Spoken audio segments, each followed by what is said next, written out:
You bitch, I'll make you suffer!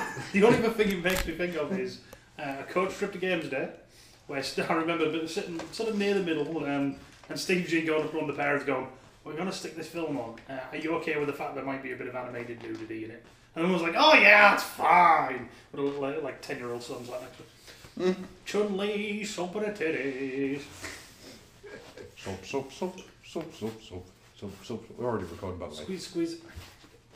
If you do that movie, you do have to sing that whilst that scene's on. Soap. Narc. It's all yours, Rob. Oh, Should we just try and put him off while he does it? I will hit the first person that puts me off. If you want my body, you think I'm sexy, baby, tell me so. He is disarmed. Quickly! Finish him quickly. Pay him my tribute. Come back to me, blah. He likes me better. It's my kitty hammer. I've got a kitty hammer. For hitting kitties.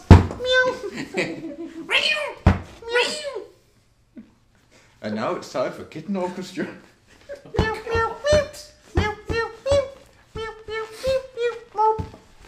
I think that one's a little out of tune. I'm not retuning the kitty. I'm going to go with this. Get on with it! Oh no. You're hosting this one. Yes, I know. Come on, Rob. Get on with it. Right, I'm getting on with it. Oh, Dirty the bastards. wooden train. Not my bird. Mach und schnell. Ja, the wooden train. Schnell. Und quickly too. Achtung, the wooden train. Welcome once again to another... Oh, good Got it. Take two. We're not going to change the channel, is it? Oh, jeez. It's not, because this is going to go as a lock-in. I'm a fucking shark. I thought we were doing this as a change the channel. And I was putting you off. I love you. Top spot.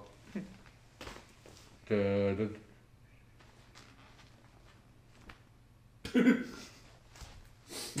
The angry ducks are back. Oh God, one round. Right, go. Welcome once again to another quick change the channel, but this is a special one. It's very, very special. And not just because I have a very special person across the way from me. I'm licking your hammer. Wow. Here, we've had enough of shipping for one millennium. No shipping! Right, Precisely. No, that comes over here. I've had enough. You do shit like that, you get shipping. Shipping. And then, As you, per then you usual- get customs charges. As per usual, I'm going to be the freaking grown up in this one. Enough. Barriers. Pull this Yeah. podcast over. Pull this podcast over, and we'll never get the podcast to Wally World. Sorry, Daddy. Roll them up. Look at all the podcasting poverty. Must mean we're on back to the 80s. You know what I'm going to say to you? There are thousands of starving children in Africa. Name 3. Kunta Kinte, What? Muhammad Ali, and George. And Africa will never speak to the old oil house again. Do we have any listeners there? I have no idea. Possibly. Fucking hilarious. Yeah, we do, and they all want to give us like Nigerian prince's money. We want your bank account number to save Bird, who's going to have to learn Russian again. To save Good Bird. evening, sir. Did My we name not is get invited George. to go on that Somalian's boat? We did. Yes. By invited, it was more like get on the fucking boat, bitch. Where can you find pirates? Off the coast of Somalia. It's a good thing I know. It's a good thing I know how to work my way around to rape you. Come to Somalia, we got you oil. Although I did feel sorry for Topless Joe. Topless The way he Joe. swung from rigging to rigging with that cutlass between his teeth before hitting the other side of the rigging. Oh no. Ah, poor Topless Joe. No, Topless Joe, no. Anyways, as you have heard, I have some very, very, very special people with me today. We have the specialist of all special. Nobuto, it makes you happy. Nobuto, he's got a bum. Nobuto, he makes you happy. Nobuto, he's got a bum.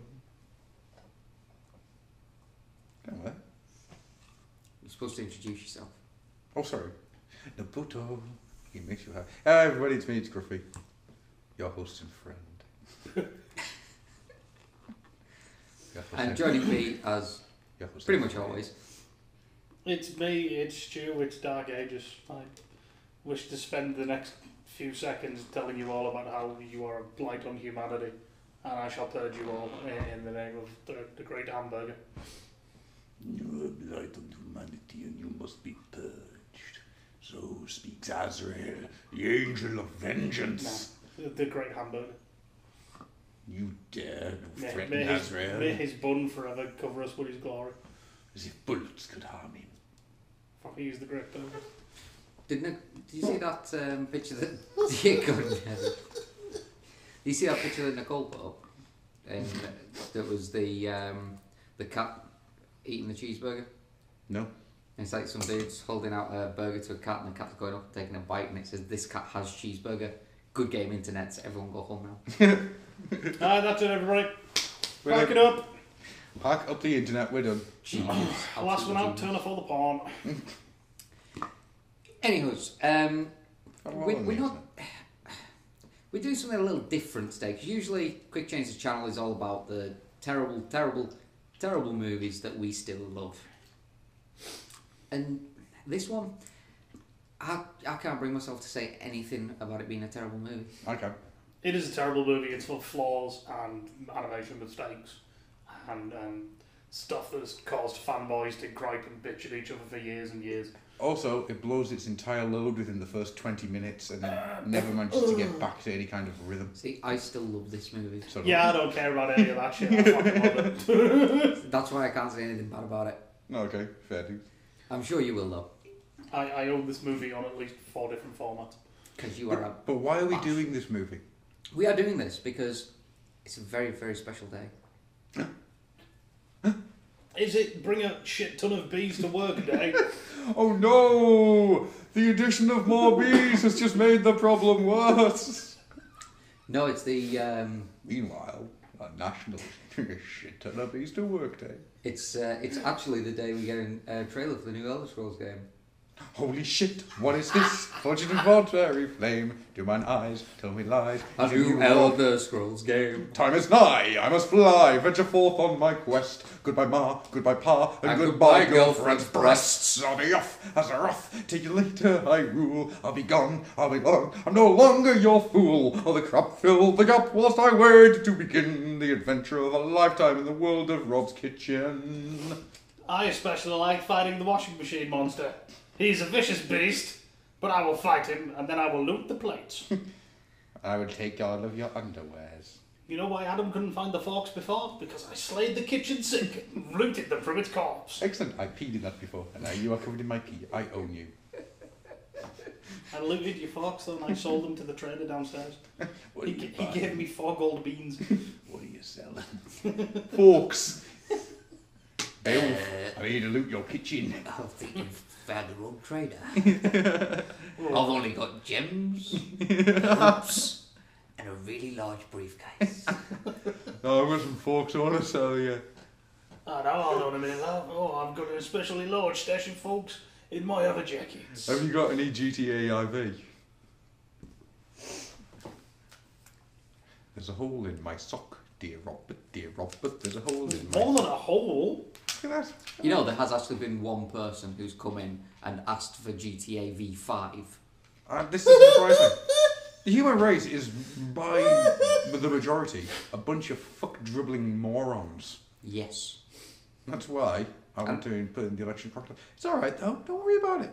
No American government at the moment.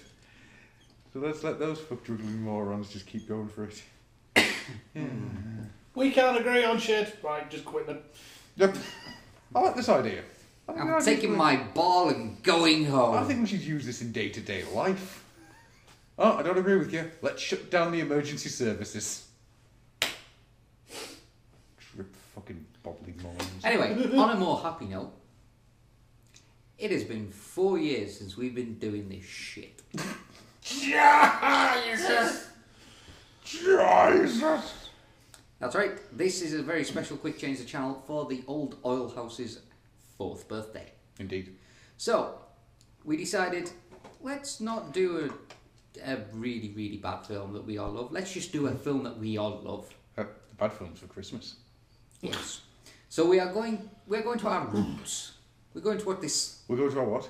Our roots. Bloody roots! That's where Cook the Kinte came from.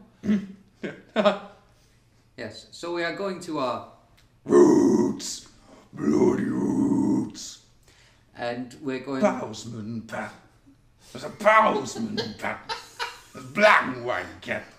There's Bowsman Pat. So we're going back to our roots with the Transformers 86 movie.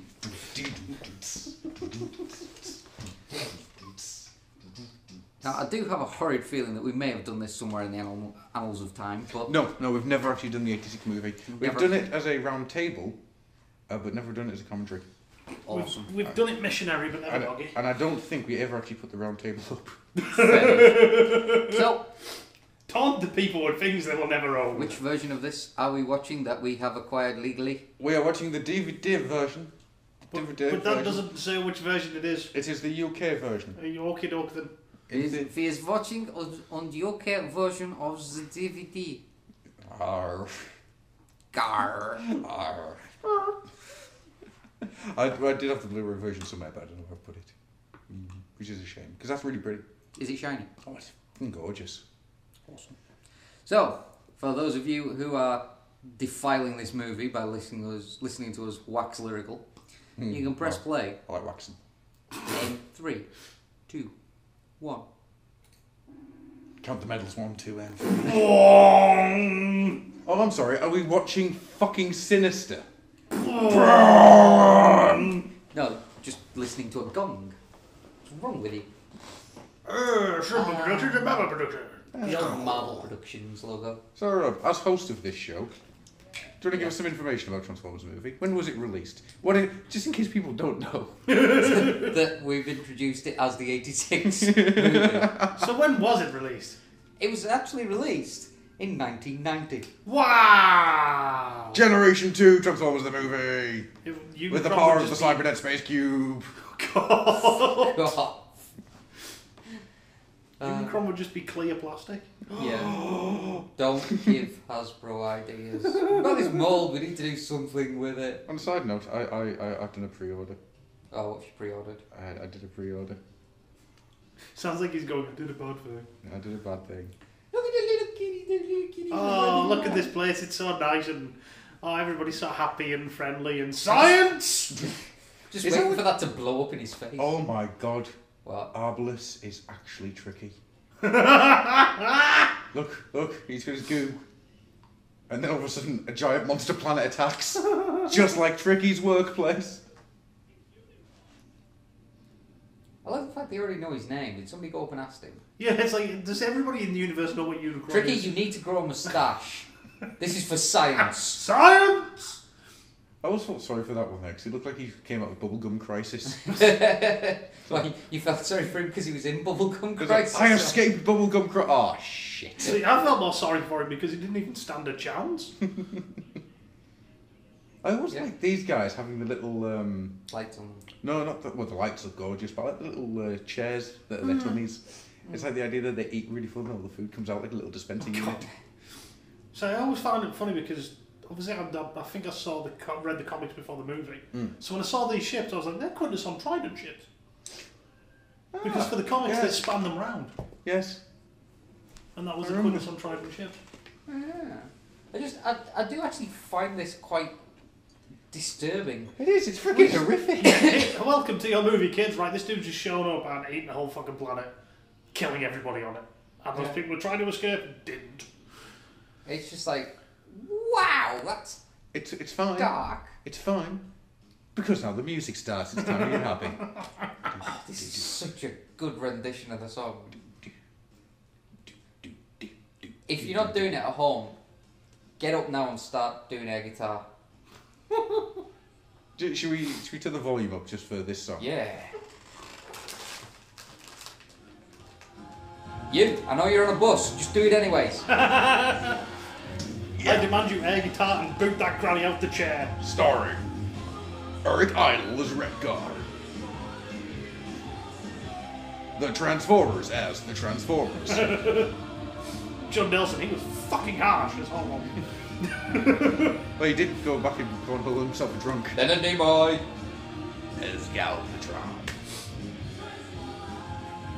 It is weird how many different versions there are of this. Which one do you prefer? Do you prefer the Superman style? I prefer the cybernetic space cube. I prefer the dude doing his awesome description telling you what happened. The year is 2005. The treacherous Decepticons have fucked up everything. Led by the maniacal Megatron. I gotta admit, I do actually prefer that version. Yeah. It's just something about it. It is the year 2005. The treacherous Decepticons have conquered the Autobots' home planet of Cybertron. And that's enough of it being far louder than it needs to be. Oh, that soundtrack. Yeah. So good. Like, check me out, I'm laser beam, I'm looking at your machines. Caw! Motherfucking cat. I always feel that there should be some awesome funk music. What are you talking about? This is awesome funk music. No, I mean, it should be used more like Black Dynamite style. Oh yeah. Pinnacle circuits. Little whammy bar. When do I get to go forward in time and meet Alpha Trion? I do Cats, Ironhide. Cats. I do love the fact that Ironhide just kind of like watching monitors full of Decepticons, just like Aye, Yoda. See, the only other thing he does is sits there, punch that guy, kick him in shit, pull his arm off, hit him with his own for, got half his legs in my room. Put half of him inside him. You know jewel cones? Yeah, I made those. Took a tank down, stuck him up a plain guy's ass. No tanks fly. That tank done Do you think like those two being the only two on Moonbase 2, it was because people didn't like them, so they just said, right, we're going to make a second base over here. Why don't you guys just... Hey, Bumblebee and Daniel, why don't you fuck off over the Moonbase 2 and don't pick up any tape players? But I don't know, I mean, you've got Bumblebee and G1, and Bumblebee and G1 is no problems. Apart from he's the fat kid. He's alright. There's no hatred of Bumblebee in G1. Although I would like to see Bumblebee as he is nowadays. In like, G1. He's like in that section there to. All okay here, Prime. What do you say, Bumblebee? Just like pulls fucking what's his face out of his chest. Rather just like holding his breath. There's no air on the moon, you see. Look at that little dig at Starscream. Just the way he looks across as he says it, you get Starscream turning around like, that really hurt my feelings. Oh, what it's missing is just like Rumble or Frenzy to shut up going, oh, snap, son! He got you! No! You just got to Rumble turns up, transforms his arm to a pile driver, extend out, goes. I was thinking more along the lines of, Soundwave actually saying it. He just temporarily gets taken over by Rumble or Frenzy, and you've got Soundwave going, snap, son. You've just been served. You've just been. Oh, I remember God, this bit's so fucking awesome. Yeah, Should we have some more music again? Is it time for another musical instrument? Yes. Hi, Braun. Goodbye, Braun. Fortunes bringing from the sky. Hi, Braun. I mean, this is revelations. I remember first watching this and just being in awe. It was like, oh my god, there's Transformers dying? Mass genocide. I mean, they do get absolutely pasted, like. Decepticons, slaughter the old toys! Although That's I the do thing, love the fact that, Ratchet, the ambulance, is dual wielding. And it looks like he might have been able to hold his own had he not looked back to check on Ironhide. It's just like, oh. Listen to my awesome plan, which you won't use. Has he not learned by it? It's been 2 seasons. Has he not learned at this point going, that's black, shut up, Starscream. Shut your fucking face, Starscream. This line.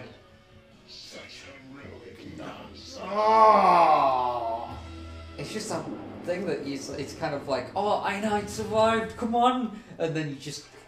Megatron might as well just be wearing his face as a codpiece at this point. What I want everybody to think of at this point is, think about what he does to Lookout Mountain in a few minutes. That happened to Ironhide point blank. Yeah. I want you to think about something else entirely. For some reason, this sequence always makes me and my brother laugh.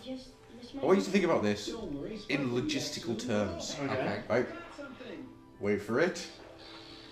When he pulls the fish up. Uh-huh. It's fucking tiny, you giant metal monster! I think he's trying to be... I always took that as being kind of, yeah, it's a whopper, alright. It's like, it's only the size of Daniel's head. It's not a giant fish. Made even worse, I think it skims the fish. Skimming rocks is for boring organics. I skim organics. Damn. You will have to excuse me. I am 3 days without a cigarette now. No, it's just the fact that this movie has one of the greatest soundtracks ever. Ride, Daniel. Ride in style. Oh. Now you remember what I used to be able to do with this film? Yes. I'm not even looking. Why don't we stop here? Stay over peak, Daniel, where you can see everything from Lookout Mountain. Lookout Mountain! A little bit more. Like, really, Cup? Really? And break all the things the old man built. Turbo run, young punk. I'll straighten you out yet. You little shit. I love that skid as well. It totally He defies logic. utterly drifts it round that corner, doesn't he? Hey, look, he transformed. Don't expect him to transform him like that again in the entire film. I kind of like that. There's a hole in the shovel. What? You have to phone AA. It's like, hey, look, there's that piece you'll get on your masterpiece years from now, and it will confuse and annoy you. Oh look, it's that thing that comes out when you buy the Heroes of Cybertron Hot Rod and wonder why the hell he looks like that. Then you realise, after you've already repainted his face. No!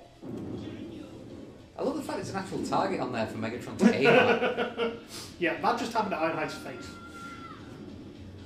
I had a bit of do Pat so. Lee. Always Right there. forget how to... Oh, I love this. Here you go. Oh, come on. Come down, Auto Brat. Do. Shit! Here comes Come to fuck you up. Yeah, And this is even without a Saigar. It's just the speed that this moves at the beginning. It's freaking intense. Yeah. Oh my freaking lord! You want to jump? Old timer, that's something you'll never be if you don't get back to the city. I hope Adam doesn't turn off Twitter.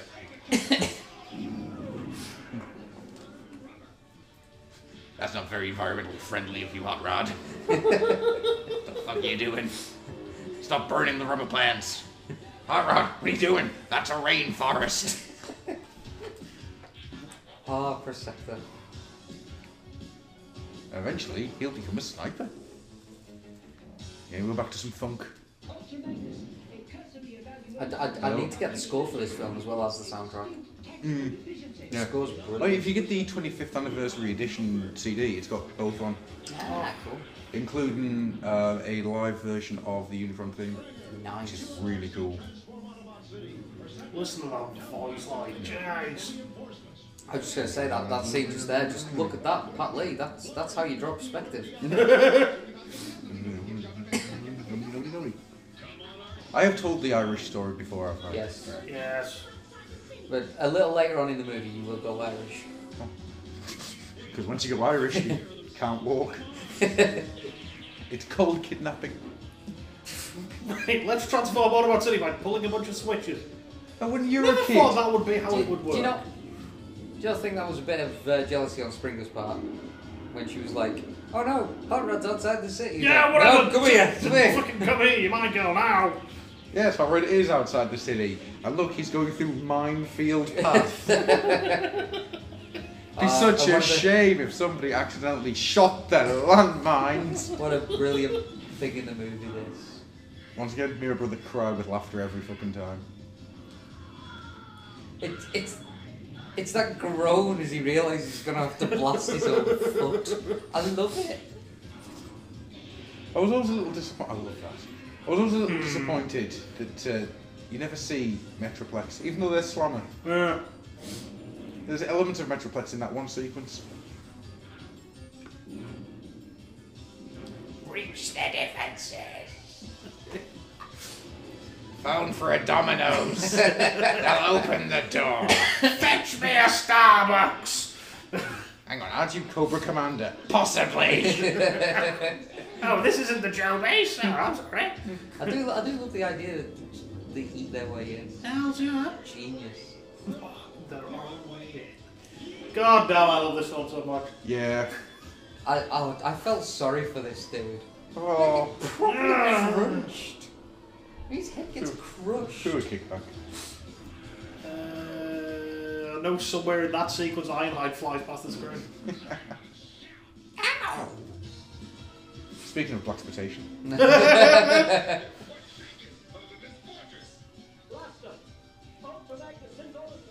See, when he starts sort of doing his distress signal, I always heard that wrong as a kid. Yeah? Now, he transforms here and he says, he does the, Prime, do you read me? The Decepticons are blitzing Autobot City. No. I thought he said they were pissing Autobot City. I never understood it as a kid. Wow. I always like that little glow Yeah. in the corner. I don't know why. Isn't it amazing how this DVD version, it just looks amazing. It doesn't it's look old gorgeous. at all. It doesn't look like it's a 20-year-old film. No. Not in any way, shape or form. And the only thing obviously is the fact that it's the designs are Oh yeah, old, but The designs are very 80s. yeah, the colour and everything is brilliant. Oh yeah. I think we'll need to find a copy of this on Blu-ray. Yeah, I was to say, it looks incredible on Blu-ray. Yeah, just because it seems to have done such a good job with the DVD. Nice to see what they've done with the Blu-ray. See, I always kind of like how when the tape guy, when Blaster launches his tapes, it's not instantly, well, Steeljaw, the lion, has to fight Ravage because he's a captain. No! Dude's gonna fight the cat. Ravage is gonna go chase like Laserbeak or something. I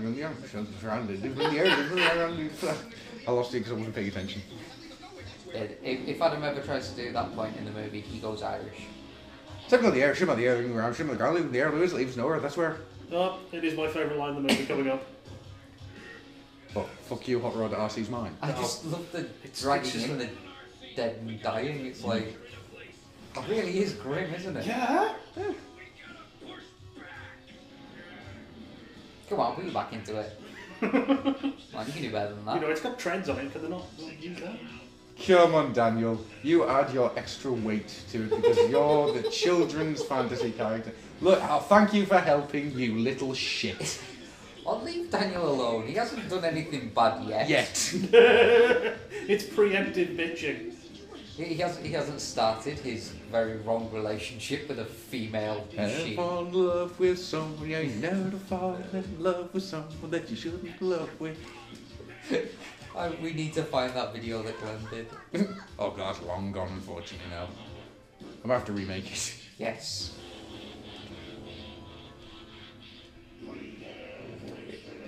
Oh, so nice. Yeah, here it comes. Smush!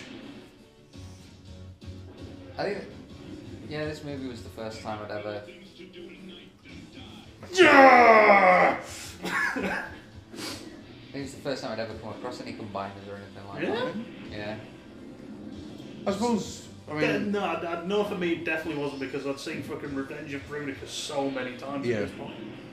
You wanna know why I love Bruticus? Because I own 2 videos. One was Dynamite Island, 2 was Revenge of Bruticus. I will watch them non-fucking stop. I never had a great deal of the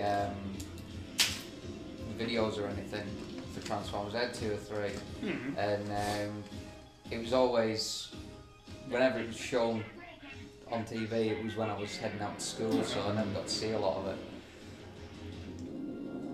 Here comes Big Daddy Prime. Destroy Devastator. Love challenge. We don't even need all 5 members of the Dinobots to go fuck him up. I do love that, the way he's just like, yeah, just shrugs it off. And this is it. This is the point where the Dinobots. Wait for it. Yep. And comedic section. Yeah. There we go. That's it. The Dinobots are no longer a threat. Yeah, I was a bit gutted at how quickly the Dinobots were dispatched. It's like they just become comedic. It is literally from this point onwards they are comic relief. It's alright, because here comes Big Daddy Prime. It's just that line. And I cannot listen to this song in any other context of this movie without feeling cringy. Yeah. But when it's in this, it's just like, I'm gonna go kick the shit out of Megatron. You guys can all sit back and watch. I got this shit. Although, how many times do you, when you've read Bullets, do you just hear this song? Yes. I recently bought and completed Far Cry 3 Blood Dragon. There's a touch reference in there. Is there? You kill your way through a bunch of undead dudes and get this weapon. He's like, I've got the touch. Like you picture, it's all like 8-bit graphics as well as it. I've got the power. And it was it's Michael Bay. Yes, yeah. I never forgot to say. Oh. One shall stand. One shall fall. I want to talk about things that happen in See, remember when that wasn't corny? Yeah. Remember when you didn't hear it every fucking series? Yeah. I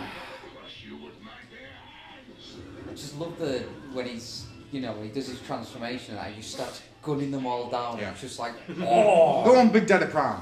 Big Papa Prime. I'm going to take some names. I do Is it love- worth mentioning the deleted sequence there, do you think? Yeah, why not? Apparently, Prime drives in, suplexes and body slams Ramjet, and that's why he's standing up. Because he's just proper dismantled Ramjet on the way in. I always just assumed it was some cool camera spinny thing. Yeah, I always thought that. You're at your best when the thorn gets. I love the fact that Megatron, who's going to do it with his bare hands, just seems to use Yeah. everything possible. Bit of metal, lightsaber, fallen pistol. Yeah. No, you won't. No, you won't. Go for that. I love the way he just picks him up by his head and just lobs him. It's not even like he flips him like by grabbing his arm. He's just throwing him. I want to by point the something face. out, and I have to point this out every time. Go on. Optimus Prime in this sequence moves like his toy. I'm not straight. Ah. I'm not straight, but just a little bobble at the end. You are without mercy. Now plead for it. I thought you were. Give me your face. Yeah, there's a difference. Go cue to several years later. I don't want to fight you, Brian. Um, Axe in the face. Just murders an old man. I'm sorry, but should the Matrix at this point not have kind of gone, yep, full of fail? Yeah. I figured it out. He got shot through the chest. The Matrix is damaged. Right. Okay.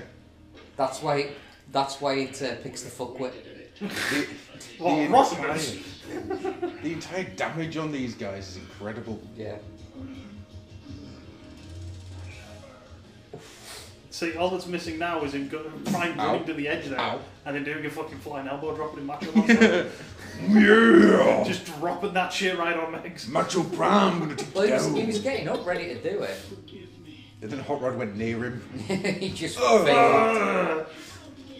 Although I've always loved the fact that he got slashed, he got stabbed, he got shot multiple times. But Megatron's just as fucked up, and all he got was a beat down from Prime's fists. To be fair, Prime does have fists bigger than his face. This is true. I don't need tracks. I'm a space train. Where are we going? We don't need tracks. Tracks is in the background going, oh. Oh I just dear. love little Rumble running with the... Yeah, correct. It is Rumble. Correct. Correct. I know! Depends where you start from, personally. Rumble to me is blue, because I remember it more from the cartoons than anything else. But I can see where people come from with their different and wrong opinions. You can flame me on Twitter at fuckoffanddie. Rumble is blue. If you want to continue this discussion, just catch any of us on Twitter with the hashtag RumbleIsBlue. I'll hashtag that as well. Hashtag burp. You know what else is kind of missing from the sequence is Percepticon, fear the wounds of Fable. If only Ratchet was here. Well, he's there, and he's over there, and there's some bits of him there, and I think one of the Insecticons was wearing his head as a hat. Would that help? No, it wouldn't, Holly. Okay! I've always wanted to see a Dr. Smooth bit where it's, Pram, you can't die. And Pram just looks at him and goes, you want to fucking bet, child? Did you see the shit that just happened to me? It's like, Prime, tell me you want me to succeed you. Ultra Magnus, I met you 5 minutes ago. It is you, old friend. Of 5 minutes. Master me for Prime. I'm just a soldier. I'm No not clue. worthy. And also, I really can't deal with this right now. See, this is back before he was dealing with the Tyresticon. Prime, your Autobot badges. 2 degrees off center, riding you up. Magnus. I'm dying! Magnus. No excuses! We have minutes. There's dust on you, Prime. Get the vacuum cleaner. The Tyrest vacuum cleaner. Rodimus, take this down. He's just opened his chest cavity without filling out a P729. I just want to quickly draw a conversation that's happening on Twitter. T-Formers, Transformers Age of Extinction, possible reveal, and some noise. That was very large amounts of noise. Let's stop the noise. Yes. I do love the big pause there as he grabs the... And years later, Japan will release a figure based off those split seconds. No, not comfy. There we go. I always loved that. I always wondered why he did that. I like to think it was just the fact that it wasn't comfy. It was not an animation mistake, it just wasn't comfy.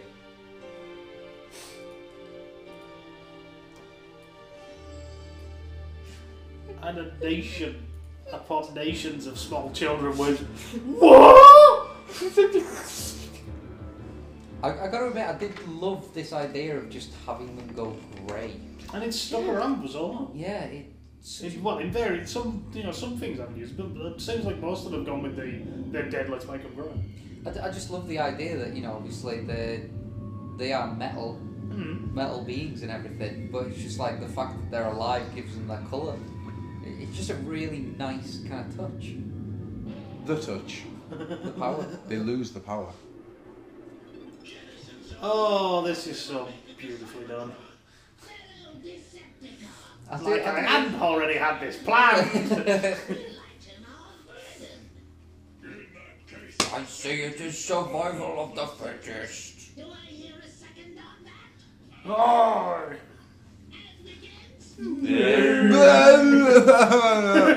I do love the hands. I need new arms. And everyone just gets chucked out. Goodbye, old toys. I get the fact that obviously the Decepticons are all just out for themselves and everything. But considering the way they write the Seekers and everything now, it's it seems kind of harsh that Starscream would have his own troops. But then again, at this point, they weren't even called Seekers. Yeah. Seeker was a fan term, wasn't it? Yeah, they just didn't turn up until the early 2000s, if memory serves me right. Maybe the late 90s, but I'm sure it's the early 2000s. Well, hold up a second. There's an important plot twist here. Starscream has used this as an opportunity to make himself leader of the Decepticons. I did not see that coming. Well, and wow, we thought we were the ones who invented running a gag into the ground. He waited until Megatron was weak and got rid. Oh, that's like my mind is blown with that plot twist. Just like I'm blown at how big Astro Train suddenly gets. Yeah. Sick of Ravage. Angry kitty. At this point, Ravage is just like, he's just he's just jumped on Blitzwing there. Have you ever seen a cat fight? It's all the back legs. Yep. He's gonna be wrapped around his arm, kicking him. I love this. Just the voice. It's this whole sequence. Love you across the I love the the shake there when he starts speaking. It just gives an extra little bit of weight to that voice. Oh. And this is Megatron, who has been the big bad, has not been taking shit from anybody apart from Prime for 2 seasons and the opening of the movie. And suddenly this big planet just goes, "You're my bitch." Yep. Bitchy, you're my bitchy boy. It's this line. Pleases me to be the first. It still blows my mind to this day that that's Olsen's voice. That ain't right. I'm probably misquoted, but I'm sure at some point he said, "I'm doing a film about toys that attack other toys." Yes. Or something like Is that he's the biggest toy of all. That's great. What work am I doing? You're a toy. Okay, what am I doing? Attacking other toys? Fantastic. But you got to remember at this point, Rose was not a Oh well. no. I do love that line of "you exaggerate." Yeah, it's like I watched that fight on pay-per-view. You got the shit kicked out of you, son. You lost. Yeah. We have now just hit the half-hour mark of the film, Wow. and it always amazes me. That was half an hour. That was half an hour. 'Cause it just blows my mind that half hour just speeds by so quickly. Yeah. Unreal. Nothing. You blow. Blow to me. No. Is it kind of bad that when I get a new member of Till staff, I sometimes say that? No, actually. No, it is not. I've got to admit, I love the lighting effects and everything for this movie. I mean, that background stuff is amazing. This whole sequence, even to this day, is Absolutely blows my mind. It's gorgeous. The only way I understand how they did this is insane. I mean, all the detailing there with the robotics. I've been trying to work this out like, for years, how they've done this. And when I worked out exactly how it is that they do it, you're talking months and months of work. Yeah. It's crazy. Because is it I the mean, same it's technique they it's use the- for the blasts? It's the when they did the little grid across the Yeah. bodies, it came up and everything. I mean, that was perfectly contoured and everything. That was amazing.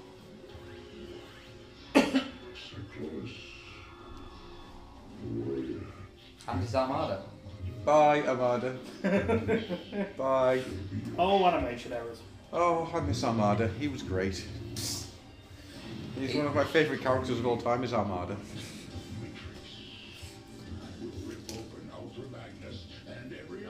I love the idea that he uses his cannon to fly as well. Mm-hmm. It's kind of a nice idea. And one that was fucked completely in Heart of Darkness. Where Galvatron turned into a tank, and his cannon became the engine. Oh, Heart of Darkness.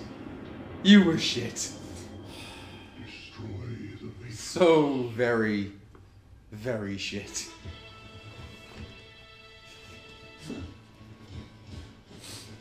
Hey, didn't he die? Hey, who knew the Constructicons were so musical? I don't know how he's blowing anything. Some of them don't have mouths. They They just don't have trumpets anymore. Yeah, trumpets to start with. I always liked Starscream with the crown. I really want that re-release of the Masterpiece Starscream. Mm. And he would never, I would like, always have him with the cape on. Oh. Such a good line. Starscream. This is bad comedy. I love the gold statues as well. Because this is like, this isn't war-torn Cybertron, this is we own this shit Cybertron. Yeah. Well, basically, those statues are just towers of pimps. Yep. Literally, each and every one of those are pimps. Somewhere in the background, you've got Alpha Trion, he's got a hanky around his face, he's throwing cats at people. Now, I don't know what it is, but it's this whole stomp, turn and scrape. Yeah. That's just, I just shit all over his ring. What did he say his name was? Galvatron. Galvatron! There's There's no words at the end, it's just... Oh, they've forgotten his name already. I've always loved it in Five Faces of Darkness, where they say about, well, Galvatron's gone. Don't you mean Megatron? Ah, they were the same guy. I just always loved that. See, I've just had the thought there. What soundwave should have gone? Can we just call you New Megatron? Make life a lot easier. I love the, you know, just that entire sequence. It was so well animated. Oh, God. Hello. Picking up a weak signal. Really? That's weak? What's a good signal? I don't know, jeez. Just showed up in the suburbs of Cybertron. And it's attacking Moon Base 1. Hey Magnus, it's your first day on the job. Deal with a planet eating shit. Prime just had to fight a bunch of guys, you know. You've got to deal with a planet eating everything. If we can. And he immediately picks up a phone and goes, Leon, you've had days like this. Really? No shit, Sherlock. No, we've got no chance. We're first wave toys. Bumblebee, up here on Moon Base 2. This thing, this monster planet just ripped the first moon to shreds. And it's heading this way. Well, We'll try and slow it down. But yeah, you can fucked. It's a great idea. It was feasible. But it's a fucking robot that is a planet that eats planets. I love that if this doesn't stop it, nothing will. Yeah, like making the point and just making that extra, you know. Look, no one's gonna stop this fucking thing. It's I want to know how many explosives they've got in there. The whole planet's explosive. Yeah. It's in case Bumblebee and Daniel try to leave. I was going to say, you know, if the entire planet's an explosive, then wow, that's a bit dangerous, is it not?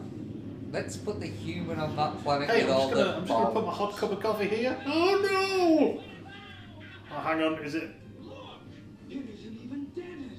Oh shit, what are we gonna do now? There we go. The kids' movie where the hero dies and the dude swears. Like, what the hell? Where did that come from?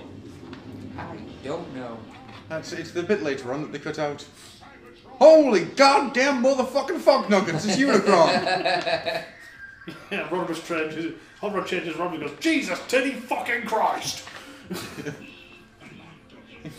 I am nobody's bitch. Would it Fine, not, I would will it go not make be, you some money.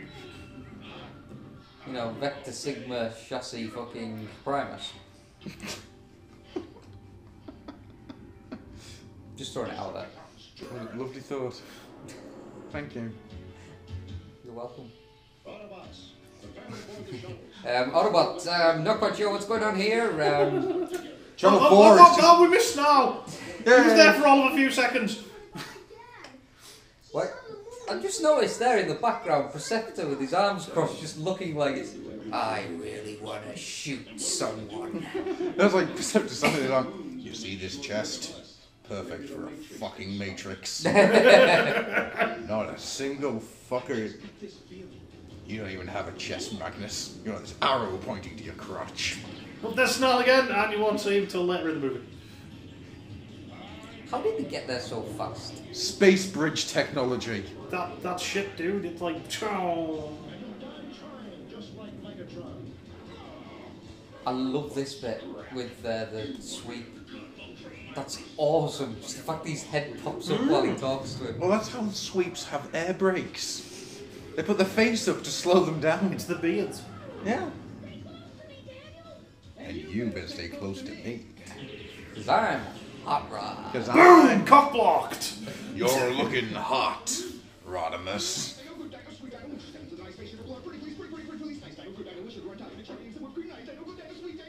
that ain't right.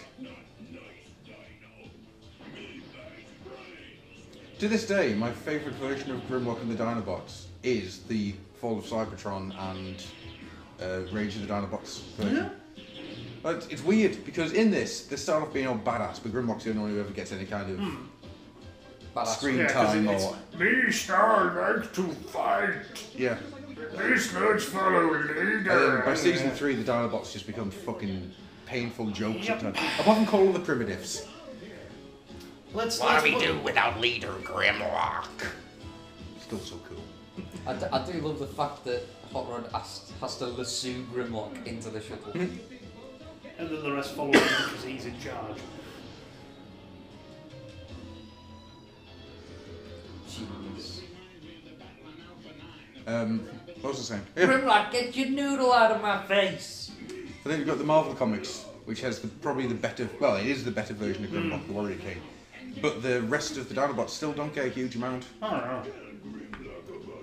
It's just so cool to have actual characterization for Dinobots. Fucking Of Mice and Men reference right there. Boom! Yes. Literary reference. Because he wants to tell him about the Petro rabbit again, and that's what Lenny keeps saying to him. So at the end of the movie, Cup kills Grimlock for his own good.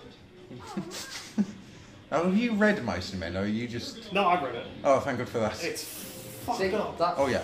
That Seriously line messed of, up film. A if- book. Yeah. that line of, you know, if you get space sick, you're gonna walk home. Why do I get the feeling that he throws up in the shuttle and Springer just like warned you? Sorry, kid. Can't look Opens like a the hell bullshitter in front of the lady. Well, the idea is that if you get space sick, it's your own fault because you're going in a space suit. Washing machine! Nope, after the joke the story I got told last weekend, it's nom, nom, nom, nom, nom. I'll Oh, tell you after the show. oh, no thanks. Nom, nom, nom. Oh, God. that is not... Let's watch Pretty Movie. Pretend that part of conversation never happened. I've got a question for you. What? Whilst we've got a quiet moment. Favourite animated Transformers? What was it? What, which series or characters? Series. Because I mean, there's a fair few. So I don't know, what? because a lot of them appeal to me in different ways. Good answer. I'm, Probably what I was gonna say. I'm always going to love G1 because I grew up with it. But I'm also very aware of its flaws at times. Yeah. Animated had its moments.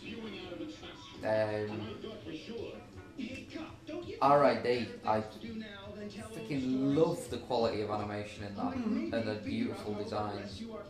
I love some of the characters. Yeah. Scourge and Skybite for life, yo. You know, even Beast Wars and Beast Machines for getting me back into the Transformers. You know, I really can't pick one series and say that's mine. We'll say three then. I don't even think I can do that. Three, it'd have to be. I can do three. It'd be G1, Beast Wars, and Beast Machines. Yeah? Yeah. See, mine would be Beast Machines. I love Beast Machines. Then Master Force. And then, I'm not entirely sure what would be number three. It would probably be G1 just for the Season 3, because I fucking love Season 3. I realise that Season 3 is deeply flawed. But Season 3 has got so much good stuff. I think Victory would have to be in there, but you can watch most of that series by watching Star Saber Transform 1. Yes, very much. Like, Victory is a decent series, but it's not... Are we getting our masterpiece Star Saber? I don't know, I don't think they've announced it. They haven't yet. extended it, didn't they? I hope we do, because then they'll do a Masterpiece Victory Leon. I'll get a Masterpiece Angry Cat. Wow. I do Then love he'll the turn fact into that Boots in a backpack. Well, he does! Yes, yes he does. I do love the fact that they just get well and truly fucked up by Cyclone. Yeah. Sure, it's got no defense, you know. It's not a warship, it's designed for transport. So Cyclone's zippy, zippy, zippy, pew, pew, pew. And the classic line of, I can't deal with that now. Decepticons are gonna dog us until they see us dead. Then that's exactly what they're gonna see. Chuck Daniel out of the airlock. Oh, the idea that Magnus was actually thinking like Serenity style. He's just going to put all the dead Autobots all over the ship.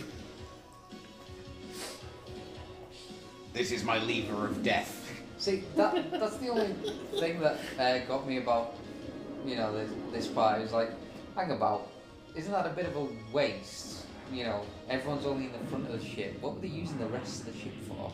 Pornography. Storage, energy, and to resurrect the dead.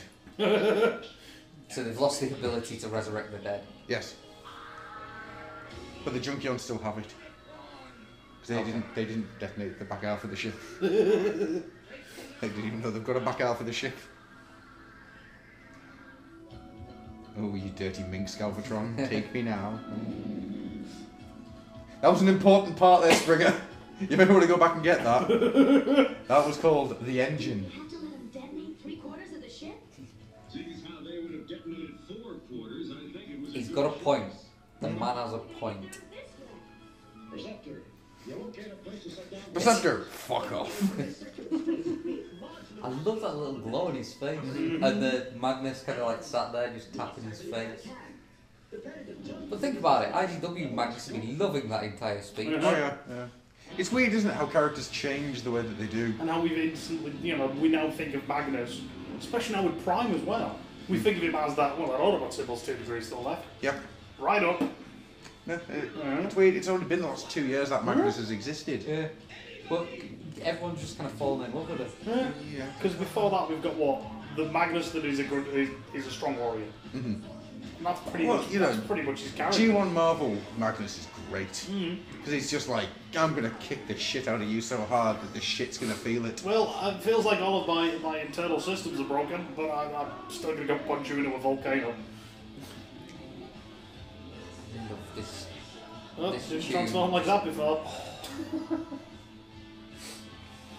I mean, if you're going to have to fight a giant mechanical squid, you can't ask for better music. I'd say Transformers the movie. Makes me finish off boss battles like nothing else. Yeah, I am witness to that. Yep. Kicks the shit out of... 13 times you failed that boss battle? Something like. And then just put on the touch and you did it first time. Yeah, perfect. Nothing hurts me. It became my bitch. Lesson to everybody there. Some giant mechanicals trying to eat you. Shoot it in the fucking eye. I think you can take that lesson and learn every day of your life. Something is pissing you off, shoot in the eye. I even love the little touch of just the bubbles trickling up. No, it's gonna I've just swallowed my own lozenge. Oh, I'm gonna have some horrible indigestion in a couple of minutes. Oh, genius. I like the thing that if these guys ever played Divide, what he did, he just did a big old air kick, possibly into a symbol or a young fan's face. You do know who Lion are, don't you? Do you know that? No. I'm thinking of I'm thinking of the other guys. No. They don't have any landing gear, do they? Nope, that's probably what was on the rear end of the ship. The wheels. Landing gear. The ability to brake. Just like it says brace for impact. He just like presses a lever down that I just imagine says switch off all power. It's just kind of... Now, this kind of always bugs me that surely Daniel should have been smushed against Robo-Tees. I want to know why he got thrown around. I want to know why you wanted to give the autopilot a raise. It feels bad for him, you know. The guy doesn't get paid a lot. And also, he got 5 kids to feed. Ah, shit, you got me. I ain't got no kids. Hell, I ain't even married. Said Jazz. Yeah, your dad's exosuit. What the fuck is this up here? It should have been in the back. I'm gonna blow that shit up. I like the idea. It's like click, and now you'll never get out. What? Automatically sealed. You can't actually get out of it. You won't grow old. And later on, it'll become a head. People always ask me how I go in the suit. Like that. Daniel, it's got no urine replacement. So you've just pissed yourself. Really? Yeah. I love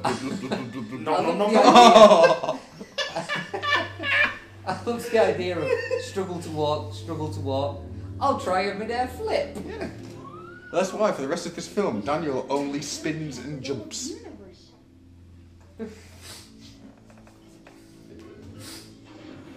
Junkions! This is possibly the most sinister Eric Idle's ever been. Is that fucking thing from Dominion Tank Police? I've always, it looks like a Tiger special. It's the Imperial Gap Basilisk. Oh look, Sharkticon tails make up the fauna. And who would think years later we would release Junkions and I would go, I need them all. You know what I've always liked about Quintessa? It's fucked up. The angles. There's a very Lovecraftian bent towards Quintessa. All the angles are like Raleigh, they're just not right. I love how grumpy Cup is. And then he just lightens up instantly. It's because he hasn't wired his head back up properly. His emotion chips just like clicking on and off. I'm really happy. Go, carry on. Oh, completely different transformation again. Yep. Oh, they had to do the hot rod's modular. What was the Was thing it again? worth it? Was it worth it? Yeah, totally. Yes. Oh look, there's things in the piss. That was a swamp. Oh, that's pee. Look at it. Zip. The universal greeting's amazing. I've said it before and I'll say it again. I only think this week's because you hear it, you repeat it as if to say, what the fuck? And then you say it again with such conviction that they go, Bob, weep, no, weep, Bob. Yeah, you better bar weep your grandma weeping anymore. Yeah, for shizzle. Ah, This shiny is getting things! expensive. Blah, blah, blah, blah, blah. My dentist said I shouldn't have sugary treats. Blah, blah, blah, blah. No more. See, he's just turned them into crack addicts. Litter! Oh, I can't shake this idea out of my head. We remake Breaking Bad with Cup and Hot Rod. With Cup as Walter White / Heisenberg. And they're selling blue energy on the shark guns. I like it. It just means we get the awesomeness of Hot Rod just going, yeah, science, bitch! I am the bot that knocks.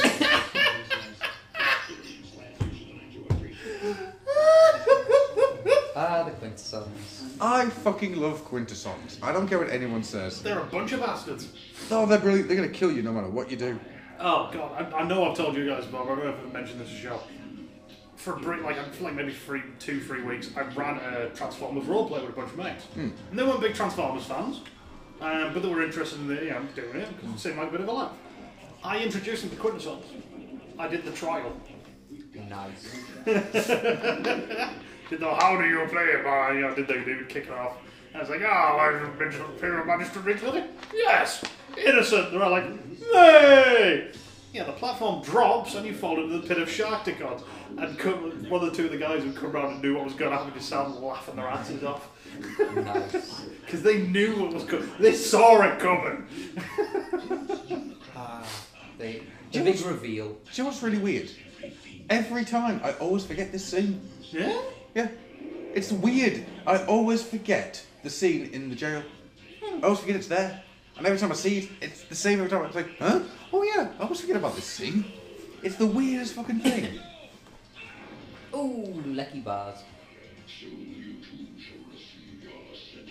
Yeah.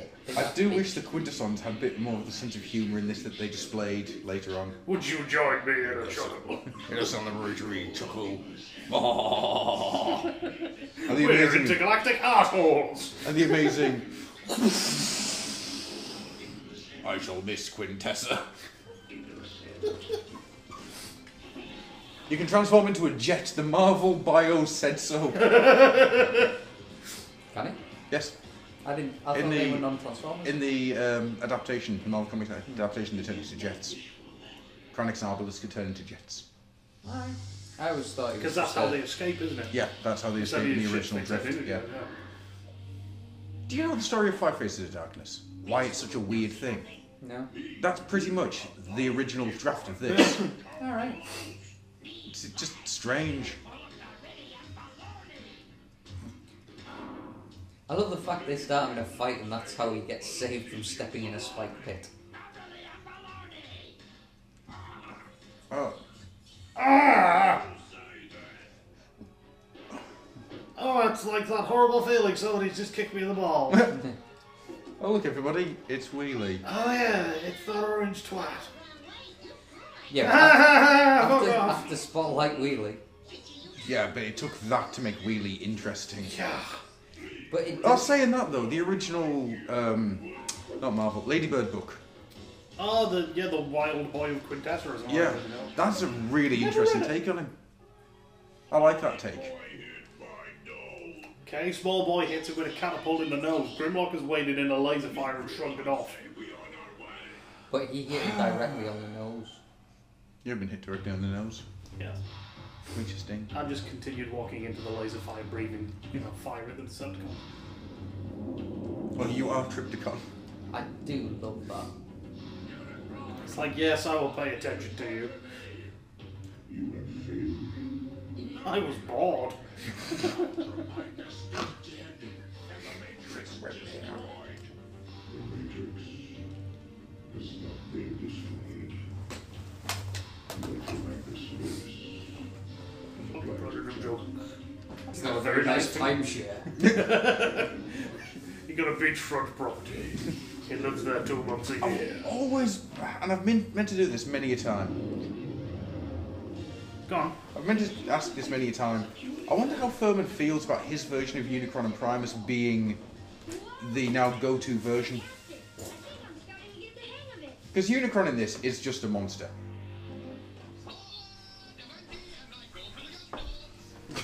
Unicron is just a giant monster that was made by the space fish monkey. Yes.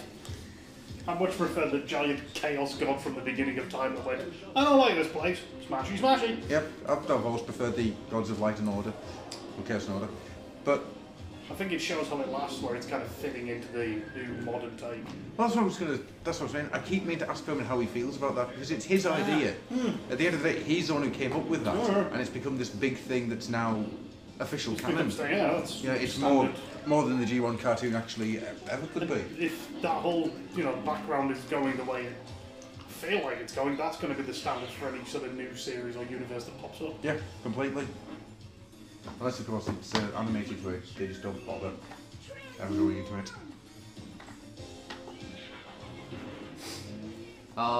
His hands moved out of the arms, and I thought he was going to be just minced. I always liked that idea. That it's like, transform! Oh, shit!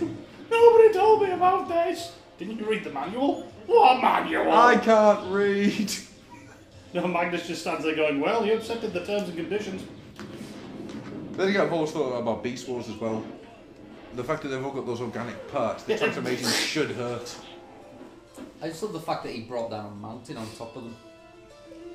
Well, if I can't save you, he's not going to get the joy of killing you.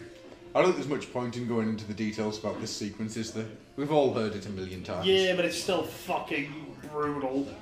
Alright, instead I'm just going to go into... Do you remember the days of Qatar and WinMX? Vaguely. Do you remember downloading this, but with Beavis and Butthead? No? You've never seen that? Oh, open, you son of a bitch, open. Talk natter. Oh, I do love the fact you see his head flying off. with this. Well, as I say, that was because it didn't explode. He was pulled apart. See, at this point, it's like Unicron screams. It's not because Galvatron's got the Matrix. He's got, ah, I missed 2-for-1 burrito night. Why didn't somebody remind me? God damn it. Quintessons are great. Especially later on when they become like, you start learning about other ones. Like the Quintesson. The Quintesson of all Quintessons. Marla Luther. Because a Quintesson was indeed. Clunk. Hey, there's a radius. Then let's hold a demolition derby. Just realised this movie contains 2 army builders, which I collably Yeah. go crazy with. I've already got it once. How many Junkions have you got now? 8. Jesus, man. I'd still like the Botcom ones Yeah. and the Japanese one. And then I think I can stop at 14. No, sorry, 12. 2 teams. Because then I can have 6 on body, 6 bikes, 6 riding. And then shit. I would just have I like Junkions that. upon Junkions upon. Well, sorry, Sharkons upon Sharkons. Yeah, oh Christ, I do love the idea of let's create a whirlpool to get away. There's one of them, I named him Bobby. Because he's the only one that looks up. And he looks terrified every time he spins by. I kind of feel sorry for some of these Sharkons. Yeah. Like the dude who gets punched, we'll see in a minute.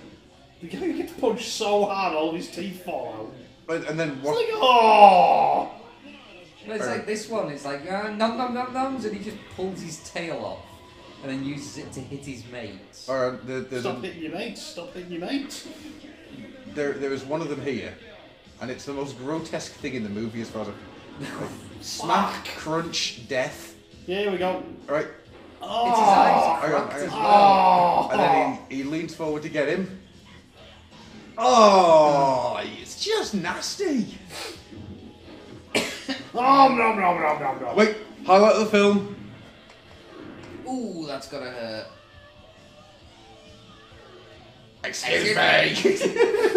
The fact they put that in Fall of Cybertron, I was just like, I freaking love that sequence. It's just brilliant the fact that. That is the reason that Slag's my favourite Dinobot. yeah. Oh yeah. Adam likes slides. You should see him in Beast Hunters. Slag's amazing. The angriest rescue you've ever seen. Fucking brilliant. I always remember The War Within. The second volume where they've just dealt with the fall and all that, nobody's quite sure. And I remember just around in the background, you see Slag looking at Decepticon, got the next battle, he's going and punched him in the face. There's no warning, there's no reason, he just looks and goes, no, why not do? Fuck off. I do love the idea of Grimlock just kind of like roaring at them and going, no, kill them instead. Yeah. They're just all kind of like, yeah. See, he's the new alpha. He's bigger, he's stronger, so they're like, oh yeah, go on, let's go fuck this dude up. And he's pissing on all the Sharkticons, making them mine. Beast Hunters, to give you an idea of how good Slag's personality is, he comes across a Decepticon that's been crushed by falling buildings. So first of all he decides to leave him there. Then the Decepticon basically comes out with this brilliant line of, my friends, the bad guys, they wouldn't have made you beg. So, alright. So, gets the building off him. It's like, I can't feel my legs. No excuses! Walk! Fucking love you, Slag! Hey, we know you're all mourning and shit, but here's a bunch of crazy guys on bikes that talk TV. Deal with it. With some Weird Al Yankovic in the background. Ronnie, do, Ronnie, no.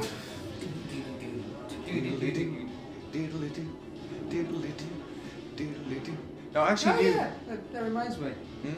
I actually, from one of the lyrics in this song, I actually made myself a t-shirt that said mashed potatoes can be your friend, with a little graphic of a mashed potato.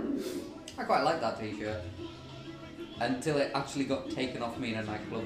What? Did you get stripped in a nightclub? A female friend of mine just said, I really like that t-shirt. And I was like, oh, you know, I can make you one if you want. And she was just like, I'll have that one. And just took it off me. Wow. How did you survive the night? Hey? How did you survive the night? Are you topless in a nightclub? That's... Damn, son. He survived off all the money that was being thrown at him by women. I was more thinking that all the men would just run a train. An Astro train. No, it's fine. I did have a long sleeve top tied around my waist, so Alright. just put that one on. Do you know what this song is actually meant to be? No. It's Weird Al Yankovic taking the mick out of Devo. Okay. Is it? Yeah. The moment I say that, you can Saying hear that, it. yeah, if you watch Yeah. the video for it, yeah. Completely. Because I always wondered what the hell this was meant to do. Because at this point, Weird Al was just doing pretty much the Michael Jackson and Madonna parodies. Oh, I do love the fact that it gets taken out by a girder.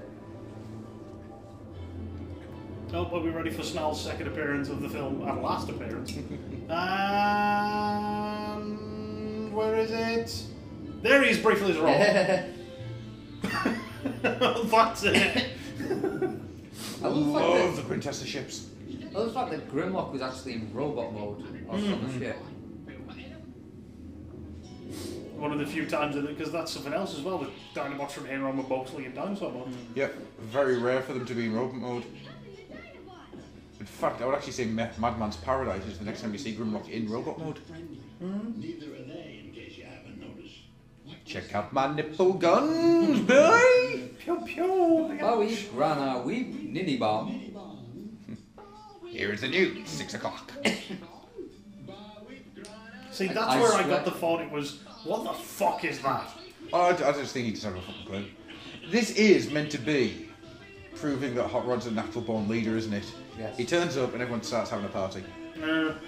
Although, I am gonna do my damnedest to get Neve to be able to say Bowie, Grana, Weep, Ninny Bomb.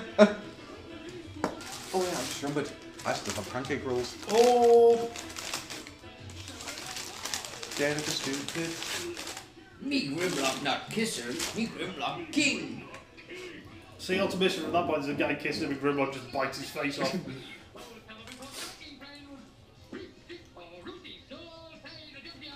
I do like to think that they just super glue those on, What? the moustaches and whatnot. Yeah, they can't grow them. They just found random strands of cable and hair and went. Yeah. Makes There sense. was actually a really large squirrel population. I love the idea that he comes with a 90-day warranty. You notice how they go to put his legs on the wrong way? Oh yes. I wish they'd kept it like that. He just started walking backwards.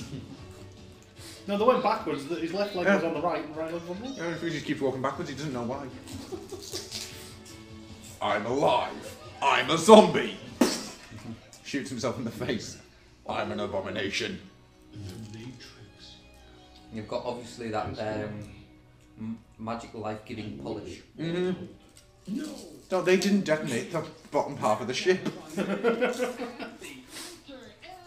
See, that kind of lends more to that thing of it being pulled apart. Mm-hmm. Yeah. Instead of, you know, when he's being beaten the shit out. Once again, proving Cybertronians need to pay more fucking attention. Everyone else knows about Unicron except them. Yeah. But then it kind of fits because they've been fighting their own war for millions of years. Yeah. They ain't got time to look out with. They're too busy trying to shoot each other in the face.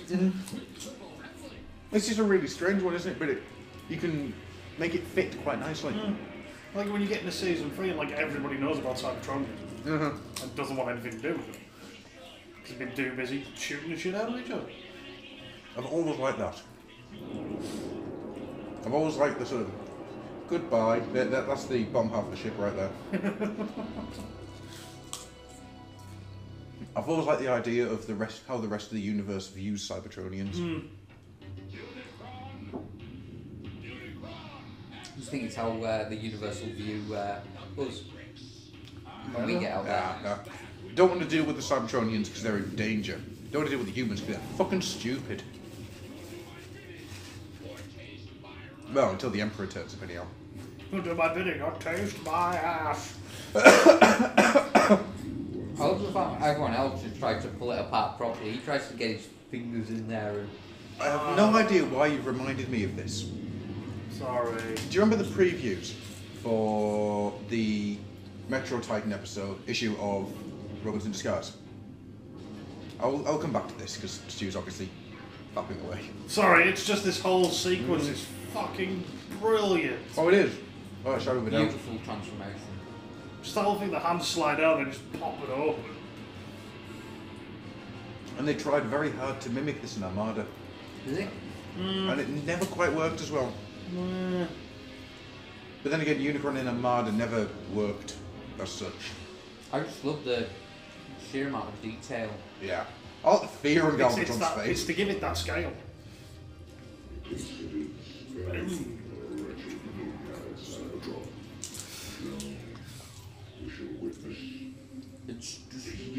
And it's just like, right, how am I going to deal with this? I'm going to deal with this like I would deal with a hoe. Pimp slap! Wham! It's just, that is fucking awesome. Where did the five fingers say to Cybertron? That's exactly what it is. And it's just like, yeah, well, you're hitting him, you're not doing anything, are you? And he's just inhaled the cone heads. Who returned in 5 Faces of Darkness. Yeah. That's the way he just kind of looks down like, oi, that's annoying. Oh, so that's where you went. Oh, nom nom nom nom nom nom nom. See, I've always thought Unicron is an utterly terrifying threat when done right. Unicron in Armada is more terrifying when he's just the moon. Yeah, he's that ominous threat coming. Yeah, when he finally turns up, it's just like, oh, okay. Oh, well. Marvel Comics, the threat of him coming was more... I mean, granted, the sheer destruction that he caused was incredible. Yeah. Satisfaction guaranteed. Oh, your money back! But then you look at him here, and to be honest with you, he should have already knackered Cybertron up. I don't think that they really show Cybertron being that fucked up. No. But that's maybe because he does that one big hit and then the Decepticons attack him. And he shifts his focus onto them. And then somebody flies a ship into his eye. Yeah, I love that idea of just flying a ship straight through his eye. You know full well that if this was more than meets the eye Rodimus, it goes in through the eye. It's like, must remember there's another one. For those of you paying attention at home, Cobra Commander has just said gruff gruff on Skype. That's nice. Like he's puffing away at On a his gruff. pipe. Oh, not. Jesus H. Christ. Are you trying to say that he's puff? He's trying to puff on you? I'm saying that the man tried to dance on my pole. Buff, buff, buff. Neat. And the reason he's crawling is because he's just landed right in his ass and he can't feel it. Ah. Show me the way to the next whiskey bar. This is one of the greatest bits of... Mmm, shiny. I love that. It's like... Matrix. It will do you no good, Autobot. It cannot be opened. I love heavy blacks. Excuse me? Oh, Jesus. In animation and in comics, I have a massive love for heavy blacks. Okay. Adam likes him some large black ladies. Ladies from cute. More cushion for the pushing. Because Adam just wants to hear himself say the lines. Does Dr. Adam have to choke a bit? Does Professor Sumdac need to put on Adam suit and choke a bitch? Funny when me and Slick recently watched season 3 like a couple months ago. Ed Soft was like, man, Sumdac's looking tired. Choking all them bitches. Well, Sumdac gotta choke a bitch. Been choking all them prostitutes. And first I was like, he doesn't choke prostitutes, but yeah, he probably has actually. And then every so often she'd just drop that line herself. Where did we start that one from? I cannot for the life of me remember where Dr. Sumdac got us to choke a I've got to bitch. say, I do love the fact that his strategy to kick butt was It's to actually kick really his good. butt, yeah. Yeah. And they actually do some damage, which is more than just what anybody else has done. Not anywhere near enough. Well, you're fighting a planet. I think this is what we forget. They're fighting a planet. Oh, yes. It just so happens to be a humanoid shape. Yeah, The leave him behind. He fell. It was his own fault. You know, for a split second, Cup and Spring were like, we could leave him.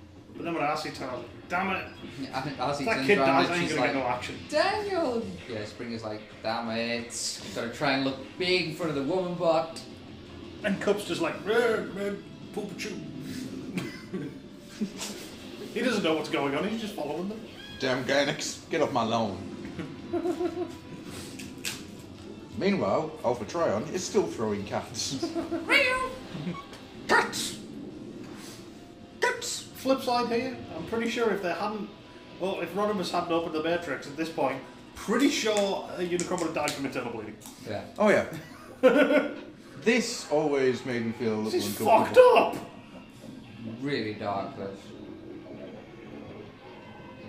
It's like, I think I could, like, if you didn't see them, like, melting, like, close up, I don't think that would be as bad. You just see them falling in a pool, you'd be like, oh god. It's the fact you see close up that dude go, it's the hearing them scream as well. It's like, fuck. It would actually be worse for Spike, wouldn't it? yeah. Because the metal would melt to his body. Yeah.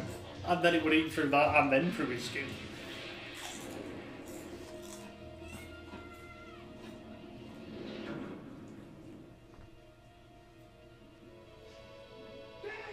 I always wanted to see a recut of this, where he's just like, opens his eyes, turns around, and still nothing.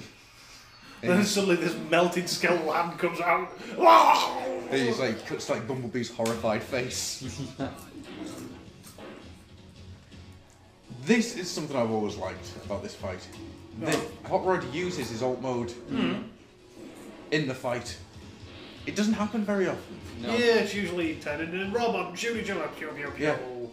Or I turn into the tank or the cannon to shoot, you know. It's very rare that you see an Autobot use his alt mode.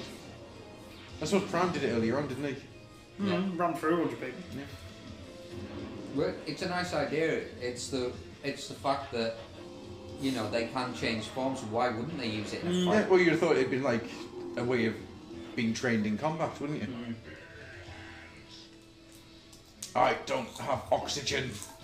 This is pointless. No, he's just trying to twist his fucking head off. Right.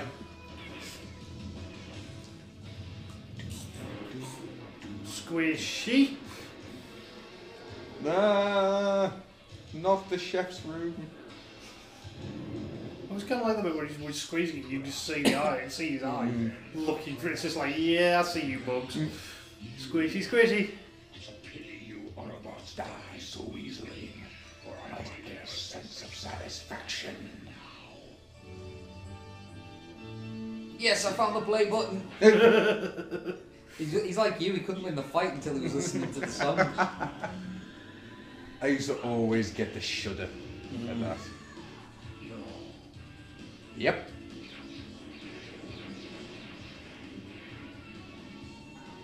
I love the fact that he actually shoots the Matrix itself out of his hands. It's the end of the road, Galvatron.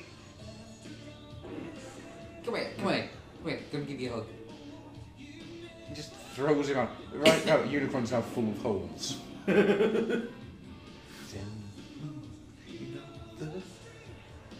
And this is well the fact that he slips his fingers into those finger holes Yeah. and then starts yanking. Light our darkest hour.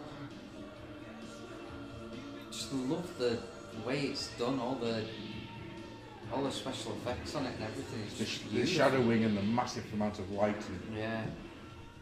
absolutely gorgeous. Let's break it loose, you'll be right with the storm. It's never explained why the Matrix kills Unicron, is it? It's just It just does. Yeah, well, I mean, the original Matrix looked like an atom bomb, so I'm just going to stick with that reason. Because obviously in the comics it was the last essence of Primus, and Primus was everything that Unicron wasn't. Yeah. So he couldn't physically handle the life with it. Yeah. Yeah. It was basically the anti-life equation. I love that idea of him pulling himself apart as well. Just trying to find out who's hurting him and where.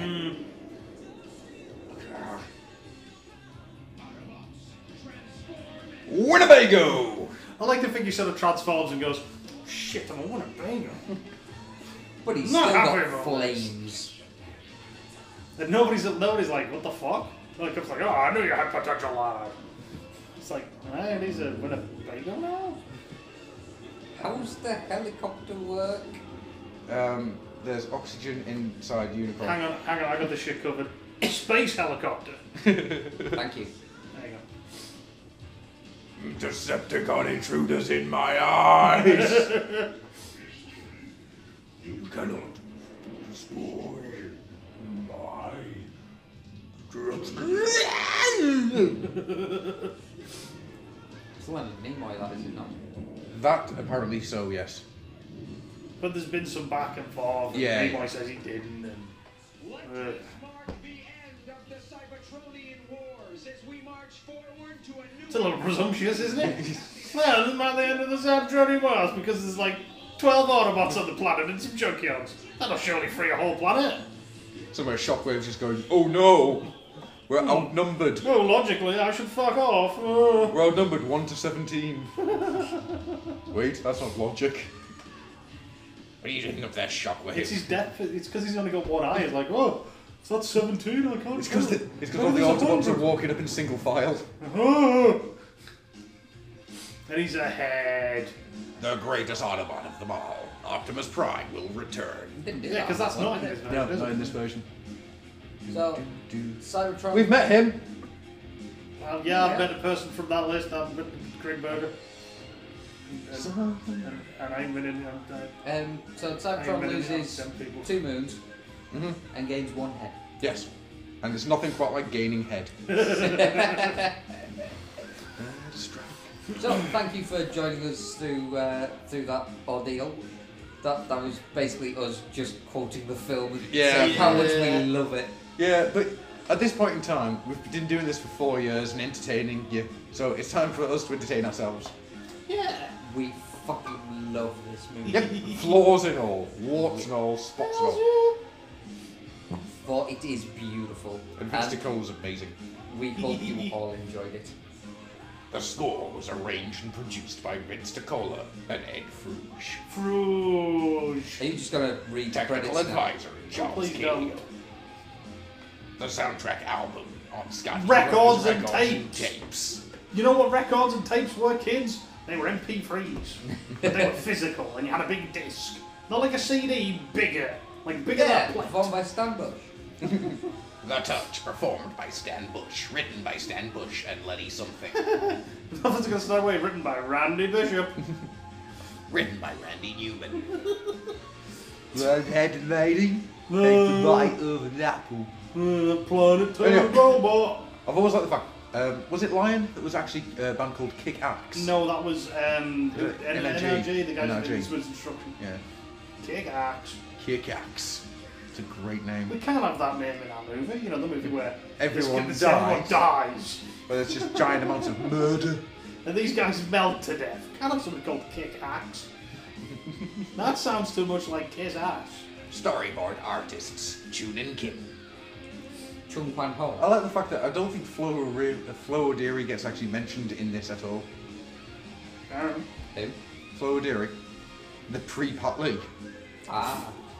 He was Pat Lee before Pat Lee. Because Flo O'Deary, he did everything ever. Did he? Oh, you should read this guy's page, his Wikipedia page. It's amazing. He did everything. Everything ever. He voiced all the Transformers. Probably. Wow. No, that was Frank Welker. Well, kids, I'm Flo O'Deary, and I'm fucking gorgeous. Check out my nipples. Okay. Not again. Check out my nipple guns. Robots in the sky. Like I said, not again. Dubbing supervisor, Jackie Freeman. Before, Opticals, F-stop. before we keep getting random bits of information. Animation by Toei, Toei. Animation You know for what Limited. Toei does? All the best tokusatsu. Do they? They do Super Sentai and they do Kamen Rider. Thanks for listening. We're going to leave now because it's getting scary. It's not getting scary. It got scary about an hour and a half ago. In between animation checkers, Akira Sato. Hitoshi Abe. Ryokushi Yokosukawa. Say goodbye, Adam. I'm not Adam. I am the evil overlord. I'm going to get you, Howard. We can't finish. The music's still going. I need to get out of here. This is starting to scare me. Yeah, Vince is gonna sing. So you turn into Beavis and Butthead. Adam, put your pants back on. Nah. No. Check out my penis. Check on. Look. Hello, kiddies. It's your old friend Gruffy here. You may be wondering to yourself, this may look like some kind of old show, and it is. It's a very old show. This is right back from the beginning, the third roundtable we ever did. The reason it's coming back up now is the roundtables and the lock-ins are going to get smushed together, basically. Just so you never know what you're going to get each week on a lock-in. It helps us a little bit, and it just gives us a little bit of time to try and sort a few things out as real life keeps getting in the way of our podcasting careers. So you'll get a few more of these coming. You'll get the entire Roundtable back catalogue every couple of weeks, I think. Not the entire one every couple of weeks, but one from the back catalogue every couple of weeks. Along with the new shows and everything else that we've got going on. It's just one of those things, unfortunately, life keeps getting in the way of actually doing podcasts. It's a shame, but there we go. So, with that being said, please excuse the fact that the audio quality for this is not as good as you'd expect, but we were using really bad equipment back in the day. I'll try and fix it up as best I can. Right then, enjoy Beast Wars. Goodbye. 0900 Soxon Forward Operations Base in Qatar was attacked. The only lead we have is this sound. I've never seen anything this beautiful in the entire galaxy. All right, give me the bomb. Good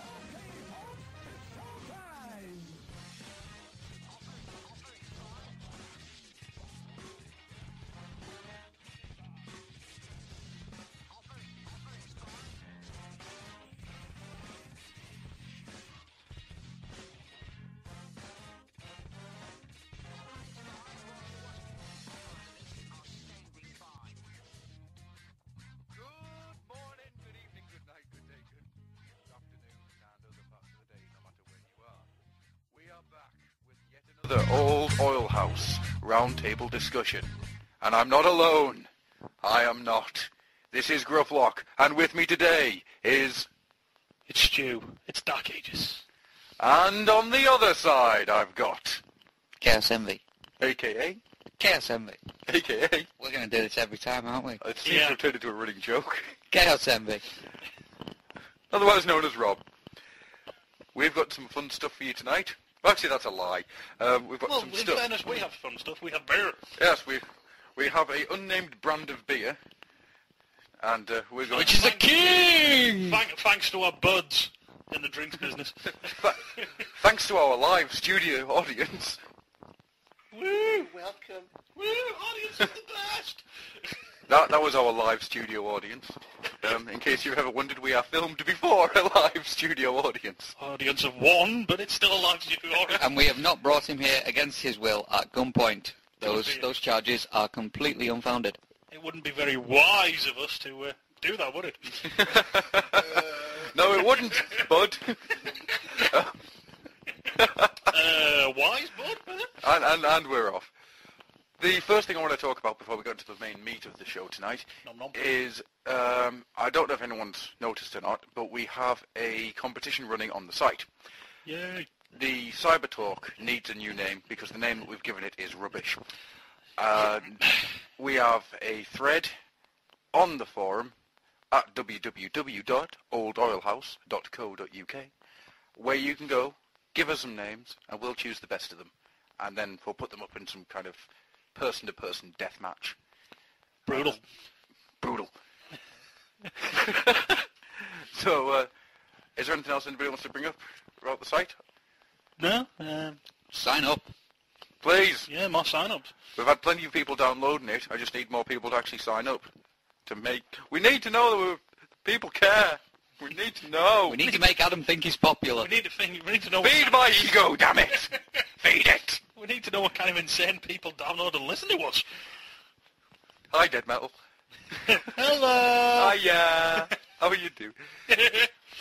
So we'll move away from that then. No one's got anything. I've got a couple of little points I just want to bring up. Yeah, here we go. First up, has anyone read the Limelight Dreadwind? Yes. Dreadwind. What did you think of it, sir? I loved it. Isn't it good? I really enjoy the fact that you introduced it to my life, and I love it. I can't remember the name of the guy who did it, but if you just search on DeviantArt for Limelight Dreadwind, you should see it. If I can get hold of the guy, I'm going to see if I can get him to draw us all sorts of stuff. Yeah, because I'd love to see where all this came from. That is one superb fan project. I have had a flick through it, but I haven't fully read it yet. But it did look really nice. The artwork's really nice. The writing on it's really good as well. Yeah, for as an amateur comic, it's really good. And of course, Adam loves it because it has fire cons in it. I love the fire cons. They are the worst idea ever, and they're so cool. I want movie fire cons. I'm starting the rumour here. Transformers 3, Rise of the Fire Cons. Yeah, I saw Michael Bay in the pub and he's like, dude, we should totally put some fire cons in there. That'd be awesome. Because they could blow a whole bunch of stuff up. Yeah. Well, here's an interesting little thing for you that I found out not too long ago. Michael Bay will never use the Dinobots. Because he hates him, I already know this. He hates the Dinobots. Now, Michael Bay makes films where there isn't much plot, there isn't much characterization, and things blow up. Yeah, you'd think the Dinobots would be perfect for it. You really would. Well, it's probably because, the Dinobots are unrealistic in his vision. As we all know, gigantic robots which transform into cars are completely realistic. Oh, yeah. Let's just move away from the hate that certain members of our I can feel team... it. I'm sat across the room from Rob and I can feel the hatred. It's That's burning. not the hatred you can feel. Wow. It's the love. Oh. Speaking of Terminator, speaking of Transformers 3, has anyone seen the Megan Fox problems? Yeah, apparently. Well, I'm not. No, but I've seen the pictures. Apparently, he's going to ride her out because she's just been going, oh my god, my career's so much better because I don't want to come back. Blah blah blah. Michael Bay's sitting there going, bitch, I discovered you. Would you like to hear the actual quote? Oh yes, please. It goes such as this. Michael's pretty much discovered Megan Fox, and now he's very quietly looking for her replacement. He hasn't decided if he's going to kill her off in the next movie, but he just wants to be prepared. That's brilliant. Yeah. My personal favourite thing that's come out of all this is the reaction from the Michael Bay crew, that said she was no more favourable of an... Go on. She was unprofessional, and she only has a future as a porn star. Oh! No, this is coming from an unnamed source. We don't have anybody who's stepped forward and said, yes, I said this. But I do have to say, though, if she does go into that line of work, I may have to watch it. Oh, if only to see her acting ability as it strives further and further to the clouds. Yes, obviously. Yes. I thought she was better in the second one than the first. But then again... Straddled over that bike. This is a lovely turd sandwich I'm eating. Nom, nom, nom. Just remember, shit sandwich tastes great. Of all the shit sandwiches I've eaten, this is one of the best. Right, yeah. That's pretty much the... something I just wanted to bring to people's attention because it's quite funny. Yeah. It made me chuckle slightly. So from that, unless anyone else has got anything they'd like to bring on? No, not really. Okay, Nope. in that case we shall move on to the Roundtable discussion. The 90s. The year was 1996. Generation 1 was long past, and G2 had screeched to a halt. Hasbro, searching for some way to strike gold again, decided to make a radical shift in the franchise. Gone were the vehicles and robotic-looking animals. In came the organic stylings of Maximals and Predacons. Gone was the cell animation and the G2 Cyber Cube. Hooray! In came revolutionary CGI. Gone was human sidekicks and story of the week, and in came a long drawn-out talk of Earth's past and of Cybertron's future. Welcome to the era of the Beast Wars. Give me that back. Do the Terminator 2 music for that.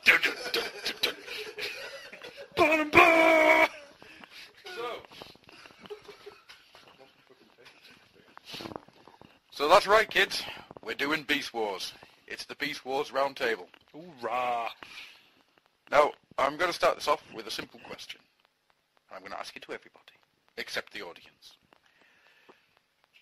Rob, what did you think of Beast Wars when you first saw it? When I first saw it, When you first saw it? When you first were drawn to it and made aware of Transformers, Beast Wars. Or Beasties in Canada.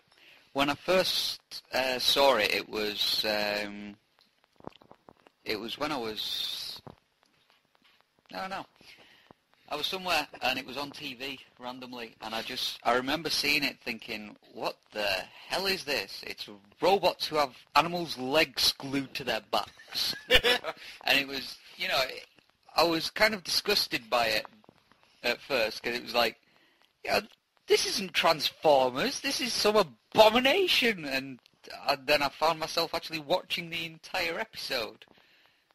And then pretty much soon after, I managed to get hold of the entire series. And I've loved it ever since. Okay. Stu, otherwise known as Dark Ages. What did you think of Beast Wars when you first saw it? I first saw it, I thought it was utter shite. I'm not alone. Unreservedly. I caught an episode, it was probably on GMTV, which didn't help in the first place. I just sat there going, who the hell are these characters? How is this connected to my beloved Transformers? Yes. I may have actually uttered the sentence, he's supposed to be a truck, not a monkey. Which, if anyone hears my Iacon 101, will surprise and amaze many people. Fortunately, I did learn from it. I saw the toys. I got a bit more interested. I got back into collecting. It was actually Beast Wars that got me back into collecting. All right. Started off with Rampage. Aye. Good old Protoform X. Learned a bit more about that. Started getting some of the videos. Got into it big style because I then realised where it was set. Yes. The fact that it was Earth and it was like, oh, there's the Ark. Oh! And it got so much better. Yeah, I'll agree with that. And then rewatching it from the start, I was like, well, first series is okay, but it's not brilliant. And then when second onwards, fantastic. I came to it, as you say, it was GMTV, and they showed it about 8 o'clock in the morning, Yep. out of order. Yep. They showed the first 2 episodes in one day, and then they showed the 7th episode, and then the 3rd, then the 5th, then... It was all over the place. Yeah, I seem to remember hearing something about they didn't care. No, they showed the first 2 episodes out, and then just whatever. And I was mesmerised by its crapness, because it wasn't anything like... At this point, I'd come out of the hobby a fair bit, and it didn't... the only reason I watched it was because it was, ooh, it's what? The Transformers? Ooh, what are these then? Let's have a look. And it just took me back to my youth, even though I wasn't actually that old at the time, but yeah, you get the point. Took me back 3 years. Yeah. And then I think it was actually Beast Machines that brought me back in, because I completely ignored Beast Wars, and then I bought a DVD out of a cheap DVD shop, and that had a smattering of episodes, and I loved it. And then that was it. Got what I could get, and well, the rest is history. I really do like it. Actually, now I think about it, that's kind of what happened with me. And I ended up buying a DVD of... The Agenda Parts 1, 2, and 3. No, it was the beginning of season 4. I think it was. Optimal Situation? No, it didn't actually have Optimal Situation. It started with the one where Depth Charge comes into it. Yeah. Deep something or other. I can't remember Deep Metal. Deep Metal. That was it. Was that a season 4? Was there 4 seasons? I can't remember. It was the start of the last season. Yeah. I think it was season 4. There was 3 or 4. I think it was 3. Yeah. Discuss it on the forum. Anyway, I remember getting that DVD from like Morrison's or somewhere, and it cost me £3 at the most. And after watching that, that was like, I have to get the rest of it now. Yeah. If only because Depth Charge was badass. He was awesome. He was that series' Grimlock. He's close, but no cigar. He's not Grimlock, but he was the Grimlock of that series. I would like to point out that we own all of our Beast Wars things legally, even though no one has actually released it in this country. I still proudly hold my VHS copies of all of the episodes, save 2. I imported the bloody things, and they cost me a fortune. Yeah, can we have some English? Yeah, can we have some Region 2 DVD releases? I love the fact that Beast Machines was released before Beast Wars. Yeah. What the fuck? Marvellous. So, moving on from there, I think the next thing we should discuss here is a character-by-character rollout. And how else to start, but with Optimus Primal. You missed a trick there. Did I? Yeah. What's the trick? You could have said, first thing we're going to do is, with the characters, Maximals rollout. We're going to maximise a roll call. Oh, I like it. High five. Long distance high five. And then when we get to the Predacons, we can terrorise them out. But yeah, go on. Fair enough. So we're going to go to the characters, and we're going to maximise them. Yeah! And we're going to start with Optimus Primal. The Boss Monkey! A character that is, as long as memory serves me correctly, started off as a exploration starship captain. Yep. And very quickly became a very accomplished war leader. He had a very short amount of time in which to learn. He did. With very high stakes. I think that's the sort of thing with Optimus Prime in the original series, though. He was never meant to be a fighter. Until he helped kill Megatron. Yeah, but that's the thing. They always made out that none of the Autobots were fighters. Yeah.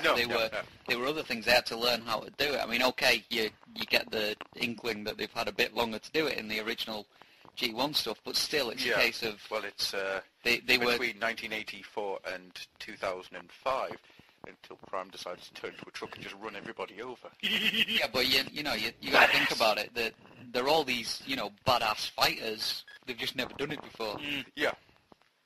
So Primal, I think, had a really strange character development. As in, he started off as being Optimus Prime in all but one or two letter changes. Went on this really strange character thing where he became more, what's the word?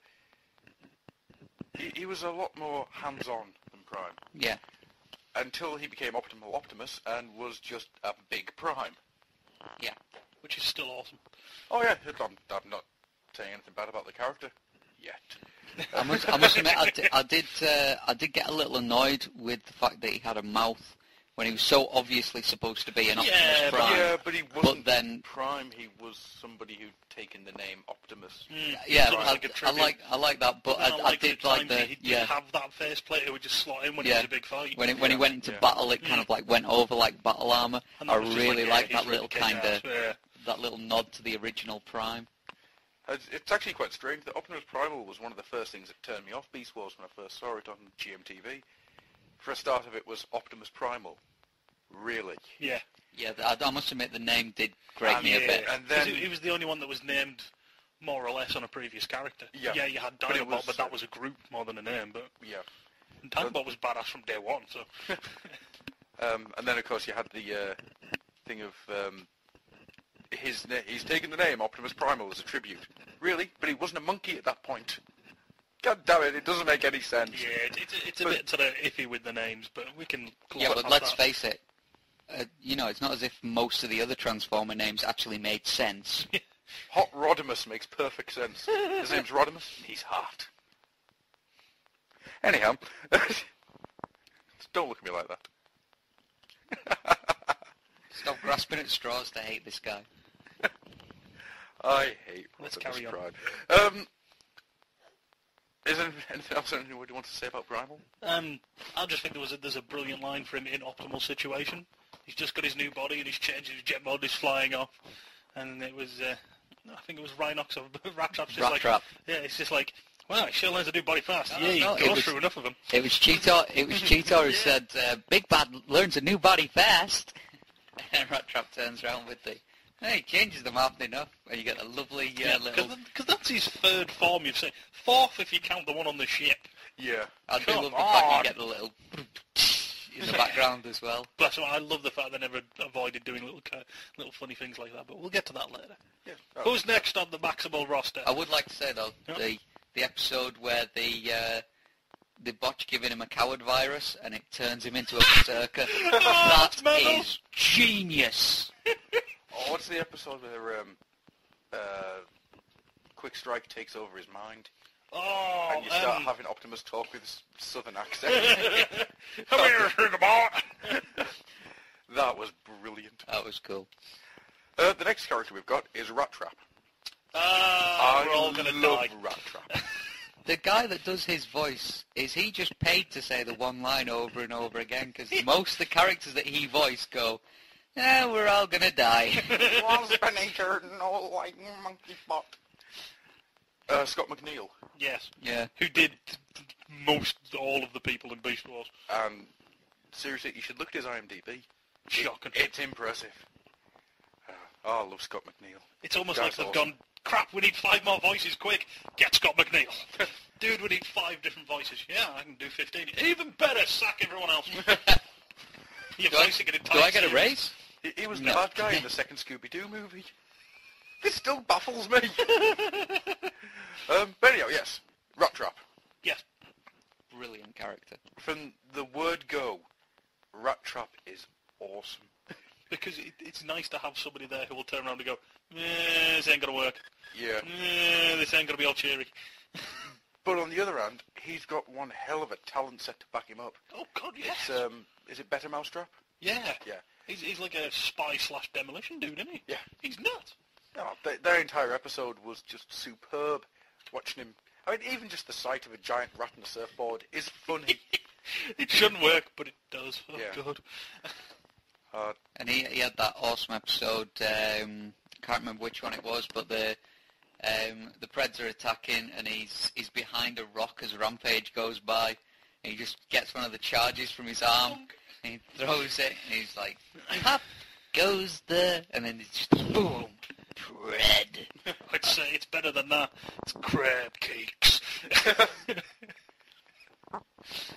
How to know you have a good series? Just about everybody has a nickname. Yeah. Yeah. I thought Rattrap himself was a really, really good character. as I say, did some nice episodes with him. Oh, Like yeah. like ones where it was the one where he switched sides. Yes, the name escapes me. Yeah, the one where everyone thinks he's moved on Yeah. to become a Pred. Yeah, I think that's the one where they introduced the name of the Predacon ship as well.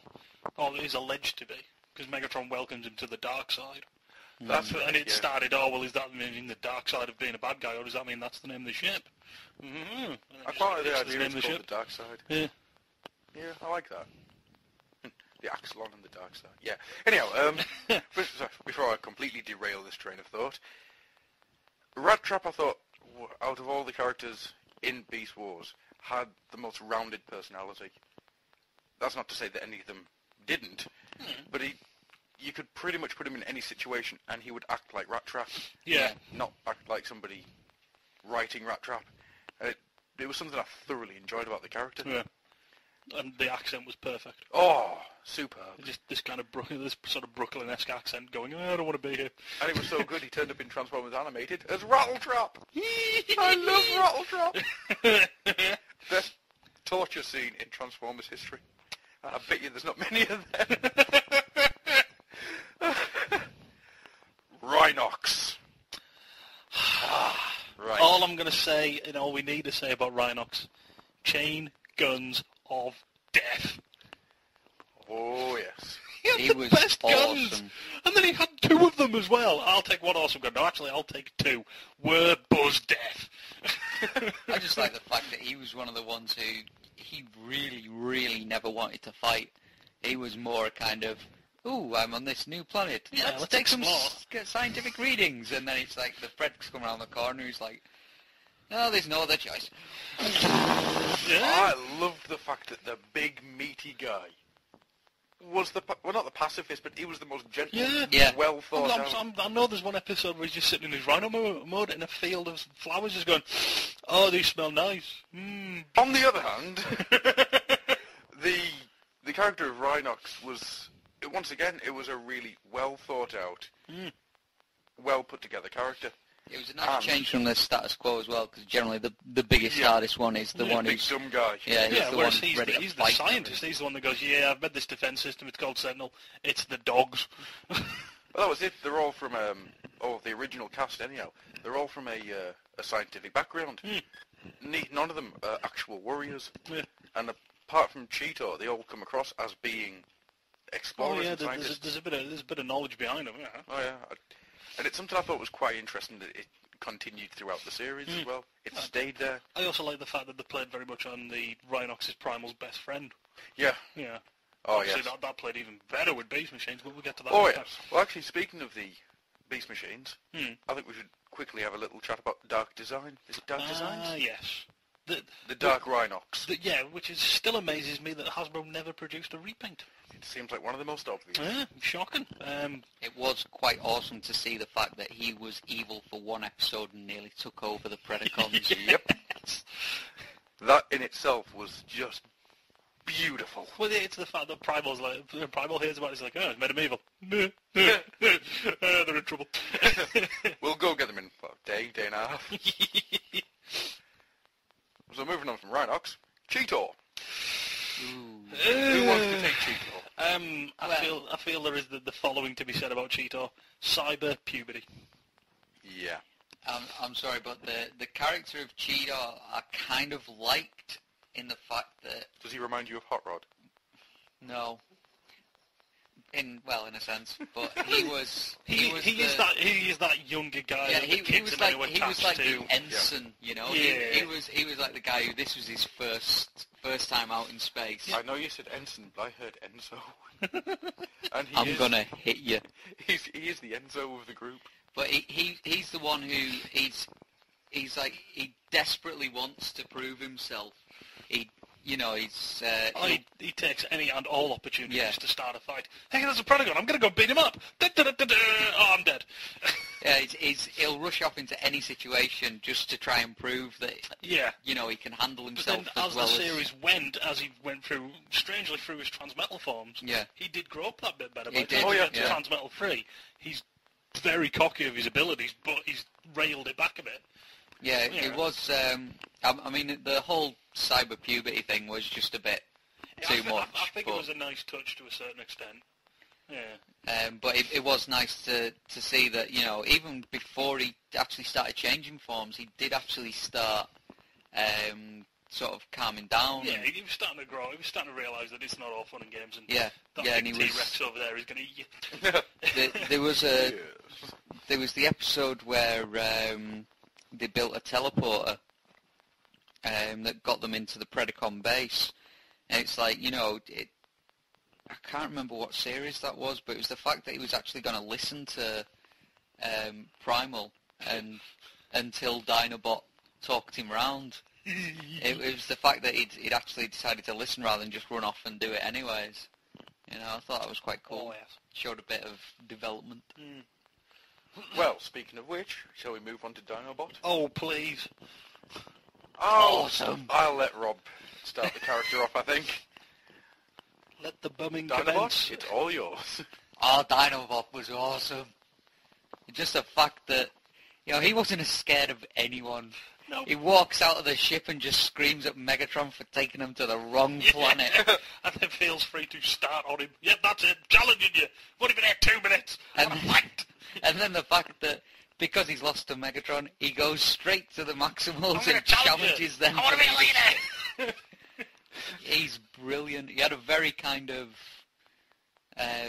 well, it was, I don't want to say kind of samurai attitude, but because some of the stuff he did was very unbecoming of the Code of Bushido. Oh, It's yes. his code of honour, But but he we did- have to remember is it's Predacon honour. Yeah, he did have a certain code of honour that he lived by and everything, and he was a warrior born and bred. Oh, but He was Dynamo- just oh. brilliant, though. I feel he had most of the best lines in the series. That he, you know, for all the time he was in, I feel he had just about all the good action scenes, including his very last action scene. I did We think will be that, getting to Code of Hero. I did think though that he was put there basically to stop the Maximals, you know, Getting just, completely whooped, yeah. well, not that, but just being completely huggy. Yeah. He brought the darkness to the Maximals, you The know. anti-hero. Yeah, There's he was the moments- one who turned around and said, "Yeah, you can cuddle and kiss all you want, but it's not going to get the job done." But there's moments where he's just like, "You gonna what? No, let's go attack them." I do find it strange that you've got this robot character who turns into a velociraptor in a kids' TV show, who at one point quotes Shakespeare and contemplates suicide. Yes, and eats his own clone. I've forgotten about That the was eating of the clone. That genius. was beautiful. I feel that's something we need to get onto as well. Megatron's obsession with Dinobot clones. We will be getting onto that. Yes. Don't you worry. To have a character like Dinobot in a series like this was one hell of a chance to take. And it paid off. It paid off beautifully. He could have been a series killer. Oh yeah, easily. Somebody could have just turned around and gone, "Hang on, you've got a dude there that's just shouting at everybody, and he's thinking about killing himself." What? Yeah. And granted, it's about halfway through season 2, I think, it is where he contemplates either suicide or waiting or giving Megatron the disc. I might be wrong there. But that entire little section where it's just him thinking aloud, you can't get away with stuff like that anymore. You really can't. And I don't think you could before. I think no one was paying attention. That's how they got away with it. I love Dinobot to bits. It's an awesome character. In the end, what we have to remember is Dinobot saved us all from Megatron's evil. So. Yes, we'd all be burnt monkeys if it wasn't Yeah. for Dinobot. Moving on from Dinobot, we've got Tigertron. A character that I honestly believe you could take out of the series and it wouldn't make any kind of difference. Well, they did. Yes. They took him and Eraser out of the series. Nobody gave a damn for most of it, and then he suddenly popped back up and was badass. I must admit, I did like the idea of the character, but I think he was executed quite poorly. Yeah, he was just a big hit. Well, the interesting thing is, Tigertron wasn't meant to be in it. Really? It was meant to be Wolfang. Oh, the dog. But Tigertron was just used because it was a repaint of Cheeto, and it was cheaper. For both the toy and making a model. So. Well, yeah, because 90% of the design was just Cheeto spec over, wasn't it? All they needed to do was change the heads. Yeah, I mean, I did like the idea of, you know, a Maximal whose circuits had been damaged and his beast mode was basically taking over. Oh, was his bigger preference? Yeah, I like the idea. I like the idea, but it just, I don't know, there was just something about Tigatron, he was a bit... It never really worked that well. No. I mean, there was that really good two-parter where there was the big island that the Vok had left behind. And he came through all right in that, but he wasn't that much of an interesting character. It did feel like, they might not have got through it as easily if he hadn't been there. But 90% of the time it was like, oh, I found a trap, oh, you've sprung it. Yeah. Speaking of slightly dull, Air Razor. She did nothing but flirt with Tigatron. And in the Japanese one was a boy. Correct. Yes. Which makes that relationship so much worse. But on the other hand, so much more entertaining. Gay robots. Transvestites, men in disguise. I didn't understand why, they brought her into it, to be honest, because she really did do nothing apart from give them an eye in the sky. I think that was the entire point, wasn't it? They sort of realised that the characters weren't doing much and went, into the blender. Yeah. Speaking of the blender, Tiger Hawk. Such a poorly underused character. Was he in 3 episodes? Yeah. Not even that. No. It was. It was about 3 episodes, wasn't it? It's not even that. He gets created by the Vok, shows up, gets captured, turns, goes and fights the Nemesis. Maybe it is 3. It is. But it is sweet FA, like. He does not get enough awesome, screen time. I had that toy. It was fantastic. I still have that toy. It's not the best toy in the world, but it's still a really good character. But that's the thing, though. You just transform it into robot mode and have him stood there, and he just looks badass. God, this is a dude who could control the elements. Yeah. I do like the fact that he gets classified as a demigod, and I think as Transformers go, that's the beginning of Altney. Tiger Hawk style. I did actually through time. I did actually Tiger like Hawk's crotching his way through time again. Please continue. Are you sure? Yeah. You wouldn't like to cut us off again? I do apologise. I did like the fact that the episode after he's been turned and that you've got Primal reading from the Covenant of Primus, which was a tape. I love the fact that it was a tape in a book. See, I feel we have to have a mini mention about the Covenant, but we'll come to that later. But it was the fact that he was reading stuff as you say you would from like a prophecy or something. Yeah. And like Tigatron was seeming to fulfill all those. I think that whole sequence is cool. He's just doing all that, almost like Tai Chi moves, with the energy just flowing around him. Oh. Really, really nice. Really nice. To move on from there, and I think I'll just let Rob and Stu fight this one out to who can squeeze the hardest. I've already done one. I'll hand it to you. All right, then, Stu. Depth charge, if you please. Depth charge. Oh my God! If there was ever a bot that could take me away from Grimlock, it would be him. I preferred Dinobot. I'm sorry, but I have to agree with Stu. Yeah. The dude was badass from the minute he set foot on the planet. I think it's where you first can introduce him. He's like, all right, it's a dude in this ship. Oh, this sector has been proved off. Oh, it's by the High Council. Slag the High Council. That sold me on him straight away. Also, the fact when he first meets Primal, after he's been turned into what in the pit are you? And he's just like, well, when you screw up, you really screw up. Oh, it was just nice. Plus, it was great to have a dude who was Rampage's size, who was willing to go toe-to-toe with him. Because everybody else is like, it's Rampage. It was definitely, I was like, what are you guys doing? I'm just going to get him. I did like the fact that he was a Maximal to a point, but whenever Protoform X, as he liked to call him, came into the shot, it was just like, he forgot all... all loyalty to anyone. He was just there to take him down. It was nice to have him on that vengeance trip. Yeah. Still a lot of controversy with the death of them. Did Rampage let go of the thing to end his existence? Did he let go of it to prove that depth charge was as bad as him? There's a discussion coming up about those two. Okay. Which I'm looking forward to. Well, I want to say in my defence, when I first saw Depth Charge, I hated him because he was just to me at the time, he seemed like such a cliched character. Then I realised he looked a bit like Judge Dredd if Judge Dredd was a robot. Talked like Judge Dredd if Judge Dredd was a robot. And fell in love with him because he's a fish Judge Dredd. And that's pretty much all I have to say about him. And to segue into the next set of characters... Hang on, we've missed somebody. We haven't. We have? Wait. To segue into the next set of characters, Black Arachnia. See, are we counting her as a maximum for this discussion? I'm counting her as a segue between the two. Who have we missed out on the... Doggy Bot? Oh, Silverbolt. How could you Which would be forget even better Silverbolt? as a segue into Black Arachnia. It would be indeed. Man alive. Should we edit that one? No, because we leave that in. I'm leaving that in for one simple reason. Silverbolt, to me, is so forgettable that I actually forgot him. How can you And forget I've actually Silverbolt? I've got his name written down in front of me, and my brain just went... Right past it. My brain just went, oh God, no.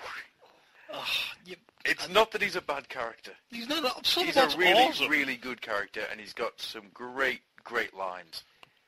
But he did not. Yeah, he did. He got shot up quite a lot. And he made Black Arachnia join the Maximals. And he's part of something I absolutely hate in every single Transformers fiction. Robot romance. It does my head in. No. See, if you were single, this would be so much easier to explain, but you're not. If you were single, like me, you'd explain that you're lonely and bitter, and nobody can be happy, not even robots. I was single for a long, long time, and that I'm still bitter. The memories! But this is not the Adam's romantic life discussion roundtable. Which will be the next one. That's coming soon. So, at age 14, you met Manuel. Yes, I met Manuel. I couldn't walk for a week. He went, I like your knees, clackety-clack. But anyway, Doggy Bot. So, Silverbolt. Who wants to take Silverbolt? Because I've forgotten anything he ever did. He was brilliant. He turned up. He was like, you know, he spoke like one of the ye old knights or something. He was brilliant. He had that fantastic trumpet music for when he showed up. And the fact that he fell in love with Black Arachnia even though she was a Predacon. And he just kept appealing to her maximal side to come back. In fairness, Black Arachnia for a spider robot's kind of hot. If she has machine gun spider legs, that's always hot. That's not hot, that's awesome, but I did... What was that, studio audience? No, the studio audience doesn't want to take part now. But it was a valid comment that nobody will ever hear. I can't repeat some of the stuff he said because I just can't do it. I can't do it as well as he did. You feel you automatically have to stand up, put your hands on the hips and go, nah, before you say it. Yeah. It's like, I mean, you know, he'd spout a whole thing just to say, oh my dark damsel and stuff like that. Dark venom of my heart. It's like, oh, jeez. Romantic cheese everywhere. So brilliant. Because, I mean, you know, okay, I think they must have just thought, you know, okay, we're going to do a bit of romance between these two robots, and whereas, you know, it's tried to maybe be played down with glances or a few one-liners in the other things, they just thought, sod it, let's go the whole hog. If we're going to do it, we've got to do it right. Well, yeah, because they tried it with Tigertron and Air Rays, and he was a bit sort of like, oh yeah, we really like each other, that's great. It can't have worked because the Japanese turned her into a boy. Mm. And then it was just like almost as if they'd gone, hang on, we're introducing this guy that's half of this, we're going to spot. Let's get them to do it. But, you know, that character I just thought was brilliant because he was so sort of, I don't know, stand up and do the right thing. You know, he'd never was that pure white knight of justice. Yeah, he would never knock somebody down and kick them while they were down. He'd let them, if they were going to get back up, he'd let them get back up so he could smack them down again. Yeah. Apart from the episode where he went after Tarantulas. I was going to say... I apologise. Shut your face. This is your host signing off for the night and let everyone else talk. He did have that fantastic episode where, you know, he basically dropped his entire code and everything because, as you say, he thought Black Arachnia was dead. Yeah. And I thought that was made such a more powerful sort of moment because he'd been so repressed, if you will, for the rest of the series. Yeah. Which also, of course, leads nicely as to what happens with him in Beast Machines. I think that putting him on that pinnacle makes that drop so much sweeter. What it does with It still Beast gives me Machines, goosebumps. what they do to the character is superb. Yeah. But it's not, because it's quite a horrible thing to do, but it just... Oh, yes. Yeah. But Beast Machines is another podcast. Yeah. Possibly the next one. So that leads us into the dark venom of his heart. Ah, yes, it does. So, to segue between the two, Black Arachnia, in case you hadn't guessed. Black Arachnia was a fun character who then, in my eyes, got far too much screen time. I preferred her as the scheming schemer. On both sides, both Predacon and Maximo, I liked her scheming. When she was in the romantic sections, however, no, it just doesn't do anything for us. Yeah. It comes across as cheesy. Granted, in this case, it is. She's with and the it's king meant of cheese. to be, yeah. But she did get a fair few decent episodes. Oh, yeah. To be honest, obviously all the... just to defend, the whole romantic scenes, I did like the fact that she was never as full-on romantically as Silverbolt. Yeah. Oh, no. She was the bad girl who shakes her ass and makes you,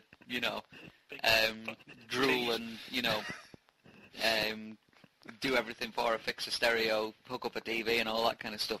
And then she just, kind of... Thanks, bye, shuts the door. Gives you the kind of like, thanks, I'll call you next time something breaks, and slams the door in your face. I've just had this horrible image of Silverbolt with a false moustache going up to Black Arachnia and go, I'm here to fix your plumbing. You are a sick man. It's your fault. You said, fix the radio, and I thought, the robots, that could be a metaphor. I've come to check your USB ports.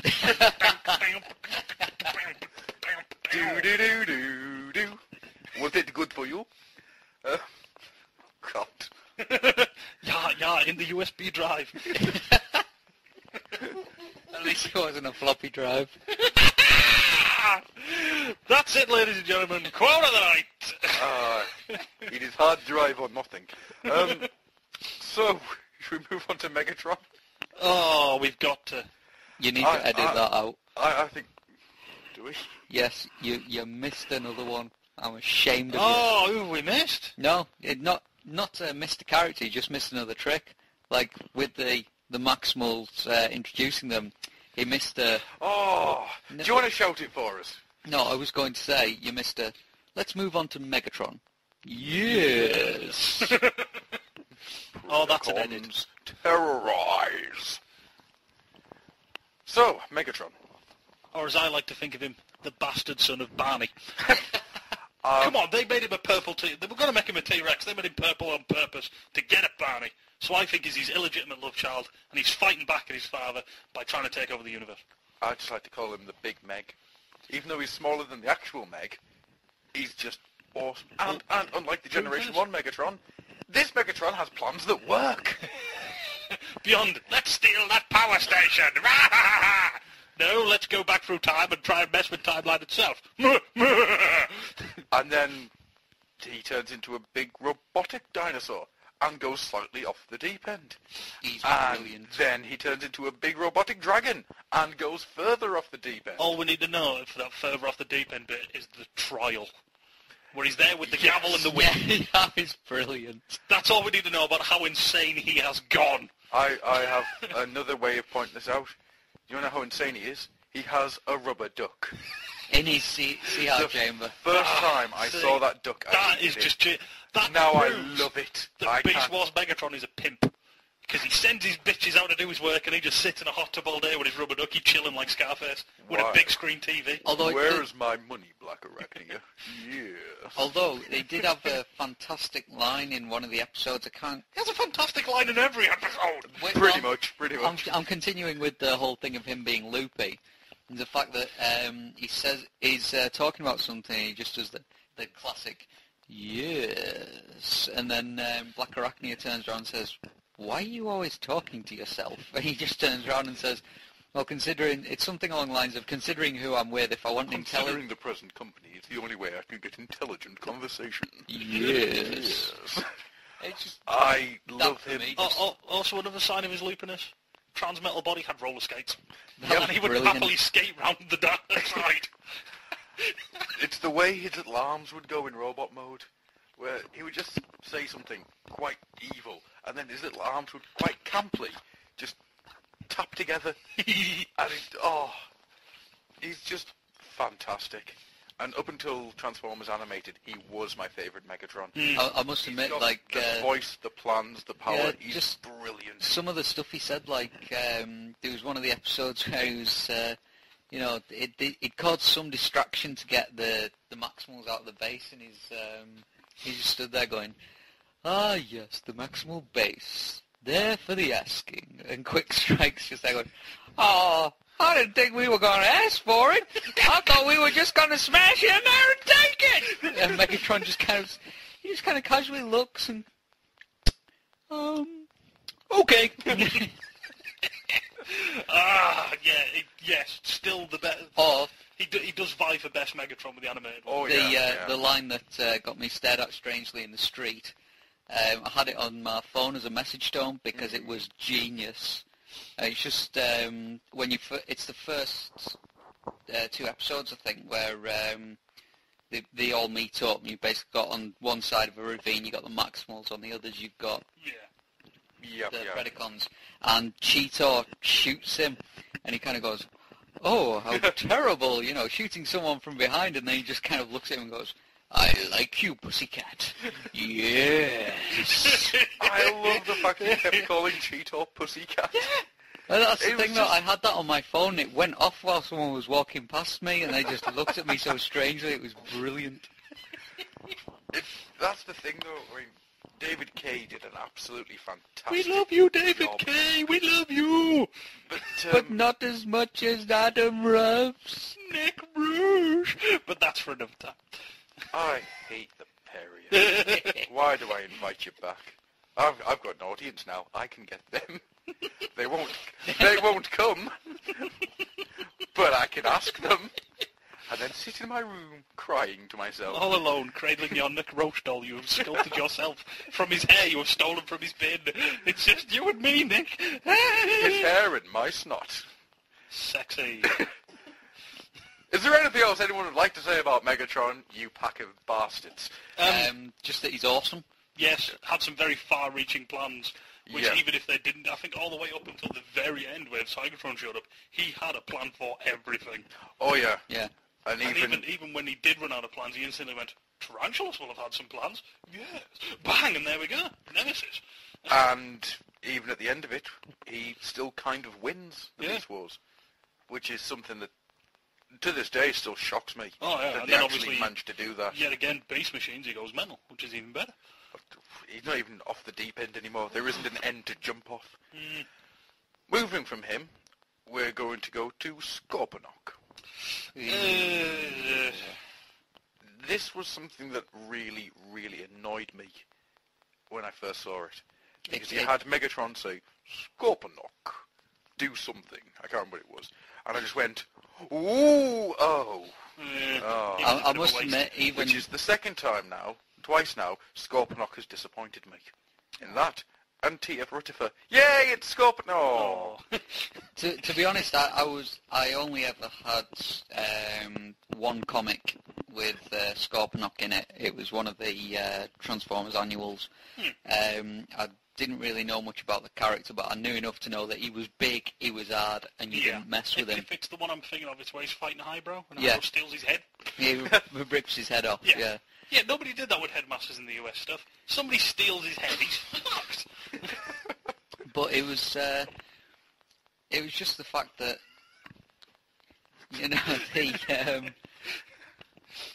this character that was big and powerful and you just didn't mess with him was suddenly a bungling idiot. Yeah.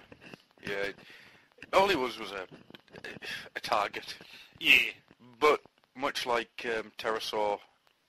I think Scorponok and Pterosaur? I think Scorponok was off. just... Scorponok and Pterosaur got off with the quantum wave and nobody seemed to care. Yeah.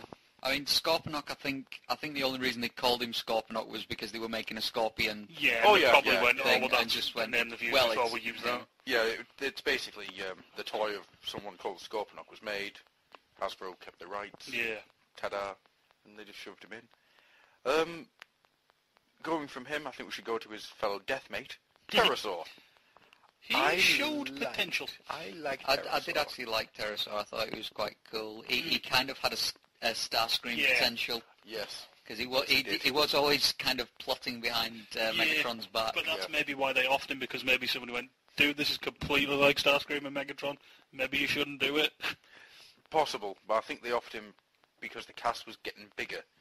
They knew the cast was going to get bigger in the next series. Yeah, and they need to shed a couple, and it was one of the few, unfortunately. Yeah. So let's face it, you couldn't have got rid of Tarantulas because he's awesome. Yeah. You couldn't have got rid of Black Arachnia because she's awesome. You couldn't have got rid of Waspinator because he's the target. We'll get to Waspinator soon. Pterosaur, he never got a chance to do anything, but was it a nice character? There was that episode I really like the design of him as well. Yeah. For some reason, the red and white really worked on him. I can't quite put my finger on why. Just always really liked it. I did think his robot mode was really, really nice, though. Yeah. His robot mode just looked like your classic kind of mecha design, but it was just so nicely thought out, I thought. Well, so I've got the Minicon, whose name I can't remember now, the pterodactyl Minicon. Yeah. It looks so much like Pterosaur, as far as I'm concerned. It is. It is. Yeah. It's, moving on from Pterosaur, I think we should go to Waspinator.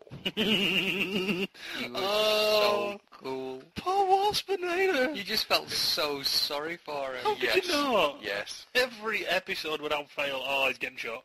He Even got that episode slagged where he's or just- scrapped in some way. There's one every episode, it's Churning of the Guard, when he's got the Sentinel device and he's aware, and he's just like, good day, Waspinator did not even get shot. Whack! Oh, you feel sorry for him. It's when he's talking to Dinobot when Dinobots come to steal the golden disc, and it just for a split second, it looks like it's going to go his way.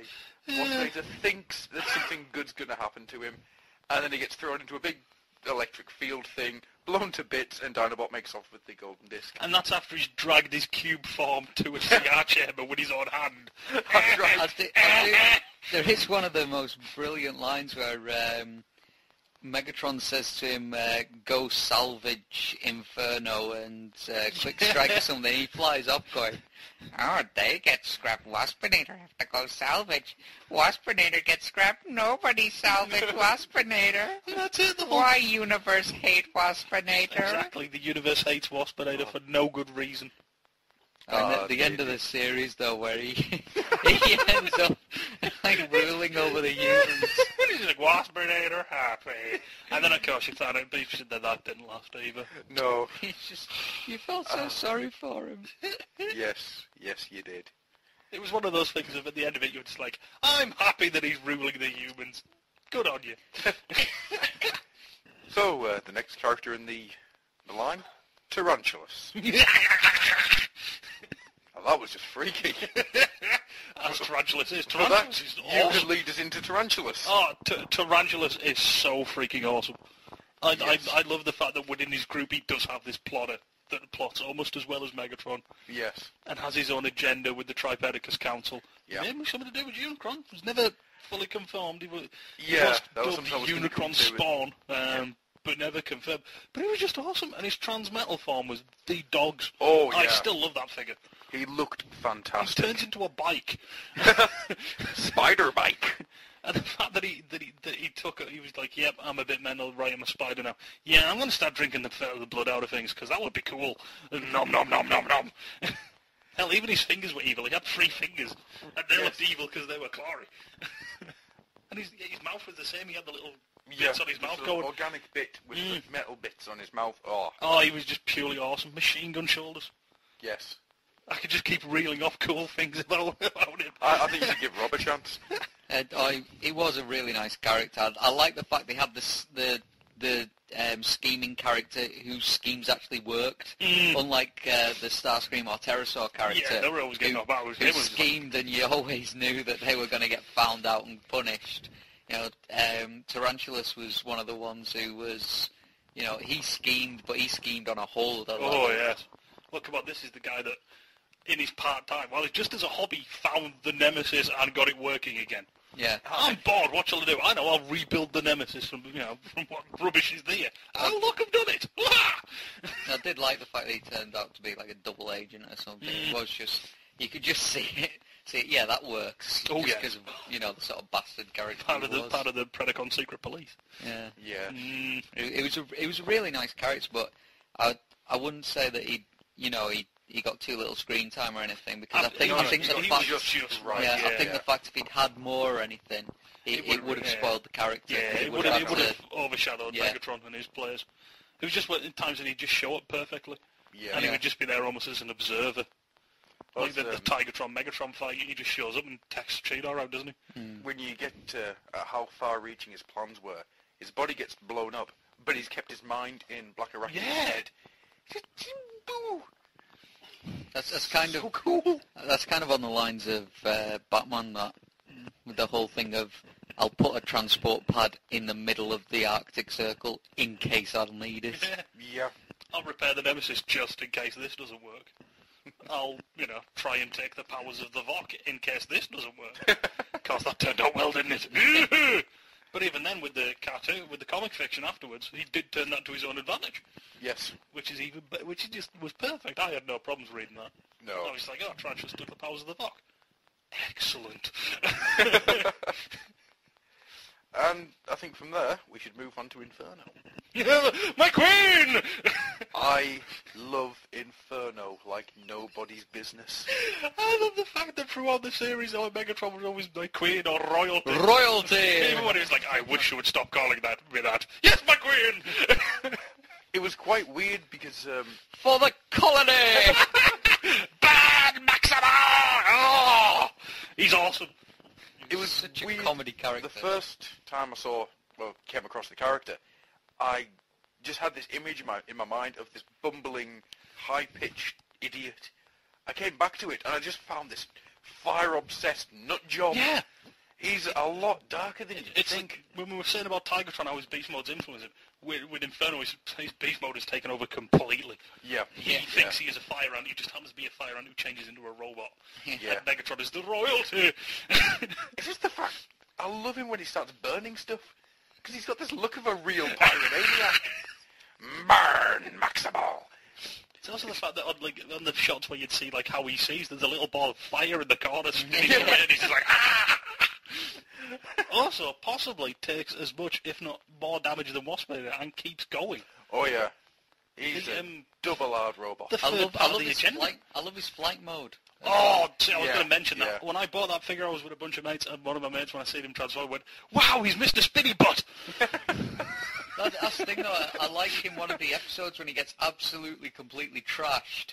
And it's coughing and spluttering. Because I was going to say, it's third part of Agenda where he's been on the Energon storage and he's messed up and he's just like, the royalty needs me.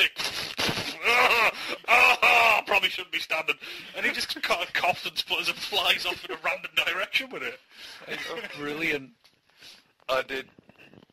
If I was going to list the favourite characters, not just Predacons, but characters in Beast Wars, I think it would have to go Megatron, then Inferno.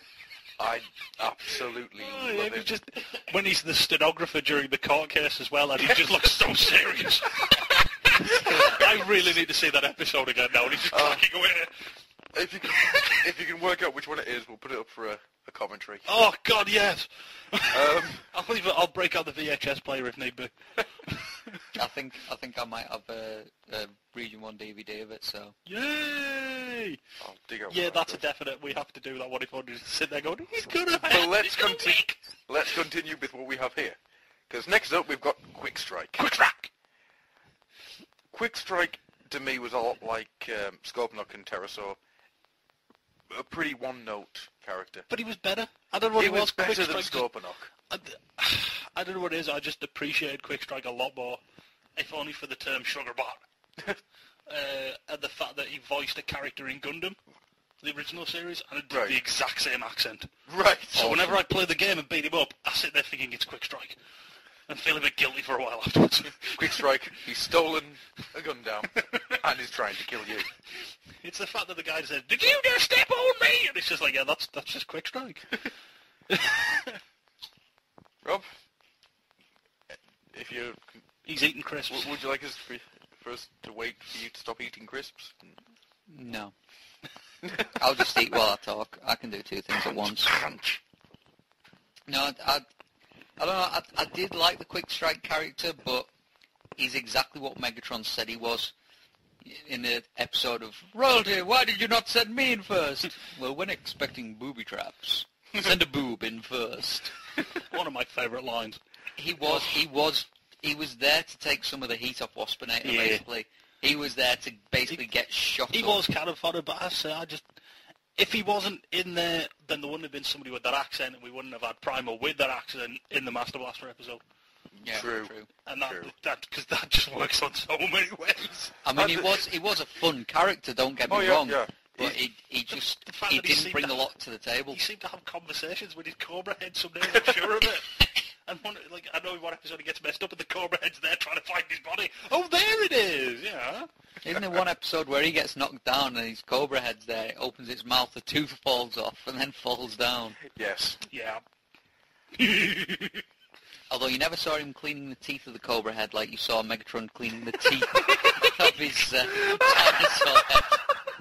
See, that's something that we have to strike on. Beast Machine's comedy moment. Oh yes. I think I had forgotten about putting that in, but I think we'll do that one straight when we come back from having a break. Who's next on the Predacon roster? Well, I think I'm just going to point to the name and let Rob see. It's just right at the bottom there, Rob. If any of our viewers have ear problems, I suggest turning down the volume now. So, Rob. All I'm going to say, before I drop the mic to put fingers in my ears, is, Stu, would you like to say something about Rampage?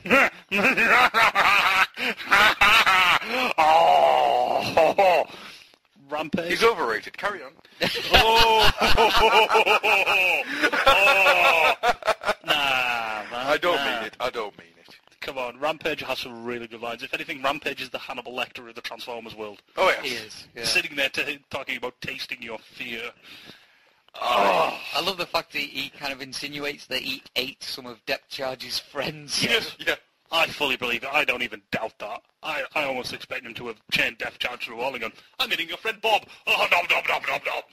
Just to mess with him.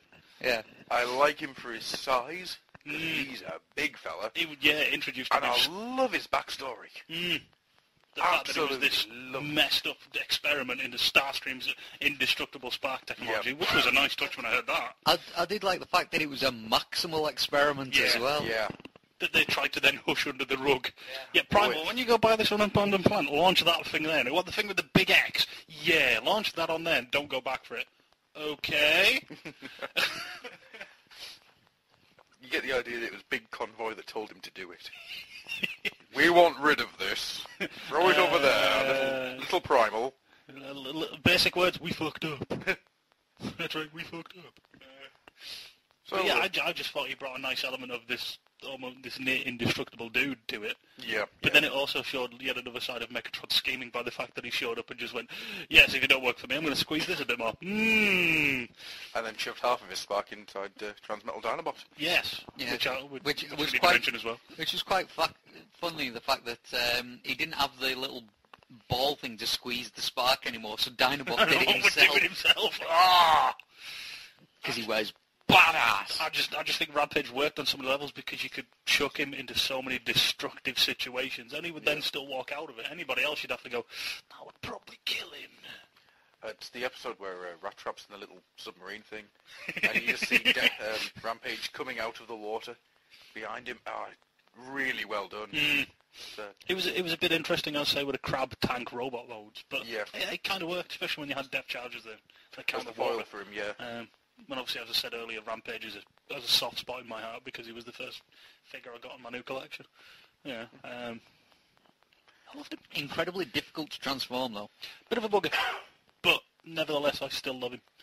Well, if I ever get rid of my Transformers, God forbid. I think Rampage will probably be one of the few ones I keep for sentimental reasons. I did actually have Depth Charge and Rampage. But when I moved out of Adam's place, I couldn't bear myself to break up the collection, so I left them in Adam's capable hands. But no. Yes. Oh, it was just Yes. the fact that for so long he played that sort of indentured slave, and he was just like, you just knew if he had a chance, he would have torn Megatron's head off. Easily. Yeah. Easily. Predacon, not through choice. And I think there's a few little other characters I want to quickly run through. Have we done other Predacons? I'm trying to think. Yeah. Well, apart from Transmetal 2, Dinobot. Well, I feel we should mention him. Oh, He deserves a Well, mention. we'll start with him, because I was going to put him in with this little bit. Transmetal 2 Dinobot was a proper horror story for its episode origin. And Cloned on a mountaintop during a storm. Oh, yeah. With the half a spark of rampage. Yeah. From an alien device. With Waspman going, yeah, master! And you've got Megatron quoting Shakespeare. Yeah. Oh, it was... In the Tempest Fury! Transmetal 2 life! Ah! That was... it was quite cool, but... I don't know, he still was Dinobot, I thought. Old chopper face. Yeah. I think he was, but taken to his extremes. Yeah, I mean, he was loyal, which, you'd never really seen with Megatron. You'd only ever seen that with Prime. You'd almost get the inkling that this is how he would have been under Megatron's, under Megatron's command. Yeah. And then, you had that bit where he wouldn't go... he wouldn't go as far as Megatron wanted, in the fact that he didn't want to turn the weapons of the... Yeah, that was after Rampage had been killed and it was his spark restored. Yeah. So you feel that part of it was Rampage's influence. But after that, it was like back to who he was, but you're still sitting there thinking, yeah, he probably still would kill him, dude. Well, it's just the fact that he didn't want to use the weapons on the ship against things that only had spears and stuff, because it was a dishonourable advantage. Yeah, he wanted to be down there with his big claws. Yeah. Well, if you look at it, Megatron in his big red dragon mode had the Maximal beaten at the end. Yeah. And if it wasn't for Dinobot going, I want to be honourable, they would have been beaten. You dare use the H word with me? Still a good line. Yes. Oh, no, the other great line between them as well. When Megatron's quoting from the Covenant of Primus at the beginning of the episode, he's like, you've already read the entire Covenant of Primus? No, just the good bits. It's from these data tracks I took my name. But yeah, I think Dinobot 2 really well. I love the idea of instead of having the two I-beams, just this really powerful singular one, and then you could have him focusing in on stuff. And the fact that he didn't carry a sword because his hands were blades. Yeah. I think that tied a lot better with the Velociraptor.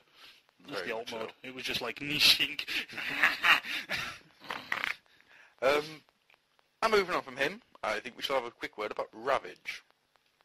Now that... From the communist centre of Predacons. In old oil house, Minicons were you. In Tripedicus Council, Ravage is type still. I feel so sorry for him for that. Yeah. We've upgraded you, Ravage. You are now a new mighty bipedal warrior with guns and cloaking devices. Great, what do I turn into? Tape. We couldn't think of anything better for you, sorry mate. So I don't even turn into a cat anymore? No, just a tape. You're a standing up cat now. I did actually like the design of Ravage. I actually Great in the series, terrible toy. Yeah, I it's just just Transmetal Cheeto with a different head. Yeah. I just like the fact that he, he was... He had sort of like a hint of Ravage's face and that, but it was like they just kind of... At first I thought they'd just taken away his transforming ability and made him into a badass Action robot master. warrior. Yeah, I almost wish they had. That would have been actually really cool if they just had Ravage as an action master. Yeah, like So he was just amped up and he was stronger and more accurate at the button. Yeah, they managed to convert him to a Predacon, but they couldn't quite get the transformation to work or something. It would have been nice. I feel it was so disappointing. He showed up and he was so badass, twin pistols, cloaking device. Pew, pew, pew! Oh, I've got Megatron. Yay, I'm using my ship. I'm going to change it to a tape. And there wasn't even any cheesy 80s rock coming out of the stereo. There should have been a sticker on the side that said Soundwaves Love Mixtape. Did like the fact he had the Transformers sound effect when he transformed. Yeah, that was quite nice. Did he also still have the Decepticon symbol on his arm? He did. Yeah, I think that was a nice touch. And of course the fact he had the best last line. Yes. Decepticons forever. Fireball. Brilliant. And speaking of G1 in Beast Wars, Starscream. Ooh, it was a nice attempt. I'm Sky's tremendous Starscream! That was just brilliant hearing Waspinator scream that. It wasn't a bad attempt at the character, but they'd obviously taken more from the toy bio than either the cartoon or the comic. Yeah. As he actually calls himself the aerospace commander or whatever it was. Yeah, but I think that was down to the fact that he was just trying to convince people who didn't know him that he was a bit higher above his station. How did you die? Oh, I died defending my Lord Megatron from Unicron. Galvatron. He does say I couldn't Galvatron. remember. But yeah, which was something that was fantastic. Because that was just like, ooh, shifty. The first time I saw that, I just sat there with my mouth open. Wow. And then Black Arachnia says, I've looked at your history files and I know how you died. And should we move on to the next one? The Transmutate. Now, I do think this is something we do have to have a quick thing about. I must admit, I didn't particularly like the episode with Transmutate. I love the idea. I do kind of like the episode with like the contact with Rampage. He feels that connection with it because it is twisted like he is. Yeah. But and it's Susan Blue doing the voice. It's RC. Really? Yeah. Oh, I didn't know that. Well, she was the voice cast. No, she was voice director. She voice directed tons of stuff. It was I like the idea of the Transmutate, but I don't think it worked as well as it could have done. I don't know. I'm like she said, I did like the idea of Rampage identifying with it because it was twisted on the outside the way he was twisted on the inside. But I know that the episode just left me cold. It's one of those ones that I could happily skip if I was watching the series. It doesn't. A lot of the episodes play something into the future episodes. Yeah. But the problem I had with it was hunting down Transmutate, Ravage and Transmutate have talk, Predacons hunting down Transmutate, Transmate and Rampage talk, Maximals hunting down Transmutate. That's all it was throughout the episode. And it just, as you say, it does leave you cold. I did like the idea of Megatron showing up and going, okay, what weapons has it got? Has it got any weapons? What does it transform into? Doesn't transform anything. Get rid of it! Yeah. Now, for the final thing, before we... I get a feeling where this is going. Yeah. For the final thing, before we go to a break, I would like to quickly discuss the VOC. Oh, I thought we were going to discuss something else. Oh, well, what did you think we were going to discuss? I thought we were going to discuss the humans, the AP humans. Not particularly. We can do if you want. Briefly, they were there, they were a pain in the ass, they didn't do much, Dinobot saved them. I did like the reoccurring thing of the dude with his stone axe, though. Hammer. That's Hammer. As his name was called. No, his name was actually Hammer, apparently. Oh, fair enough. I do like the episode with the humans in, where Megatron steals the girl ape thing. Yes, I will give you that. No, the wretch! The first time I saw that episode, I was in tears. And it's down to one simple line of 2 words. Oh, whatever! Yeah, it was trying to teach her the wrench and she's just hitting it. Bang, bang, bang! I had to pause it because I was crying. Because he's just given up. He's just like, oh, God. I was crying with laughter at that point. That was quite a good episode, I think, that one. Honestly, apart from obviously the Dinobot thing, that you could have dropped the humans on that episode. Yeah. So should we just move on to the VOC then? Yes, because this is where it could get. I think the VOC have a lot of interesting sides to them. Yes. Yes, they do. I mean, due to the fact you have 2 pages of blurb, I said. Yes. God! And is this stuff to do with the like comic stuff as well? Because to be honest, I didn't really get a sense of what the VOC were after in the TV show. But I kind of like that. In the show, you got the idea that they were doing an experiment for some reason. It was never explained, and as you say, it worked for them. It kept them mysterious. I think it worked. It was never you never had too much interaction with them, which kept them as this omnipotent thing that could turn up and spank you. They ran into trouble with just things that they'd left behind, but with them themselves turn up and yikes! Yeah. And I love the Unicron. No, just pull the image out your head. Scared you. Scared me. I remember seeing the bits and just go, oh, Unicron! Actually, that's something we'll get onto later on. Now, the Vok in the series, as you say, didn't really get much of a backstory. Yeah. But they made Tiger Hawk. Yeah. And they just went, here, have some power. And he was stupidly powerful. Yes. And Bob Forward and Larry Totillo have given their own explanations on this. The idea is that the Vok were the ultimate evolution of either mankind or sentient life in general, whilst Totillo conceived an origin that they are the evolved, purified version of the Swarm from G2. Which I really liked. Yes. I think I prefer that idea. I love the idea that they're the Swarm, because it fits in really well with the bit where Primal gets captured, and there's just like the little voices kicking about, and you just hear this one voice, like horror, just go, Cybertron! Yeah. And it's just, to me, that feels like it could be the Swarm. Yeah, I think it ties in a lot better with that. If they were just an evolved form, be like, oh, Cybertron. Okay. Yeah. Yeah. Whereas they've got that connection to it because that's where they started. That's where they were nomming. And so, anything you want to throw out there about the Vok? Not really. I think they looked really cool. I like that idea Yeah. of the skulls sort of floating constantly in movement as they were talking.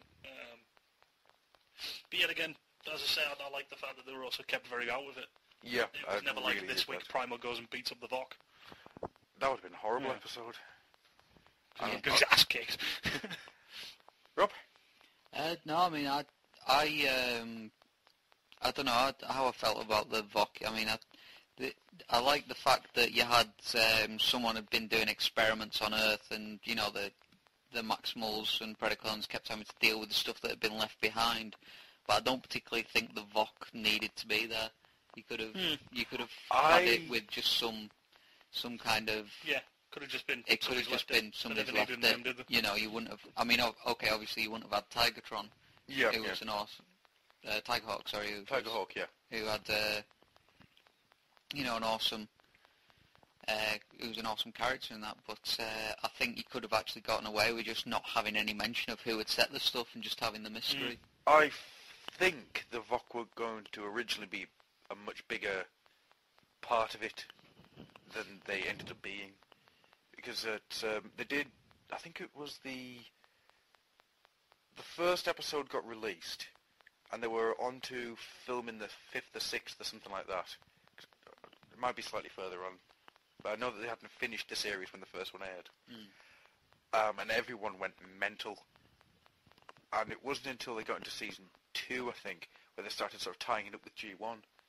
So they did a little bit in season 1, but not as much. And I don't think that was their original plan. Right. To tie it into G1. I think there was definitely the original plan to do it on what could have been Earth. Yeah. So obviously that first bit where, obviously as we said earlier, Dinobot Megatron kicking off, and he's like, we've taken the wrong planet, there's 2 moons. Yeah. But then obviously you find out one of their moons is a fake, and it's a Vok weapon. Ah, yes. Which was Brilliant. I just get the feeling that was the case with the Vok. So, that's all the characters. And I think with that, we're going to take a short break. Need more beer. And we'll come back, and we shall discuss Rob's hairstyle. See you on the other side.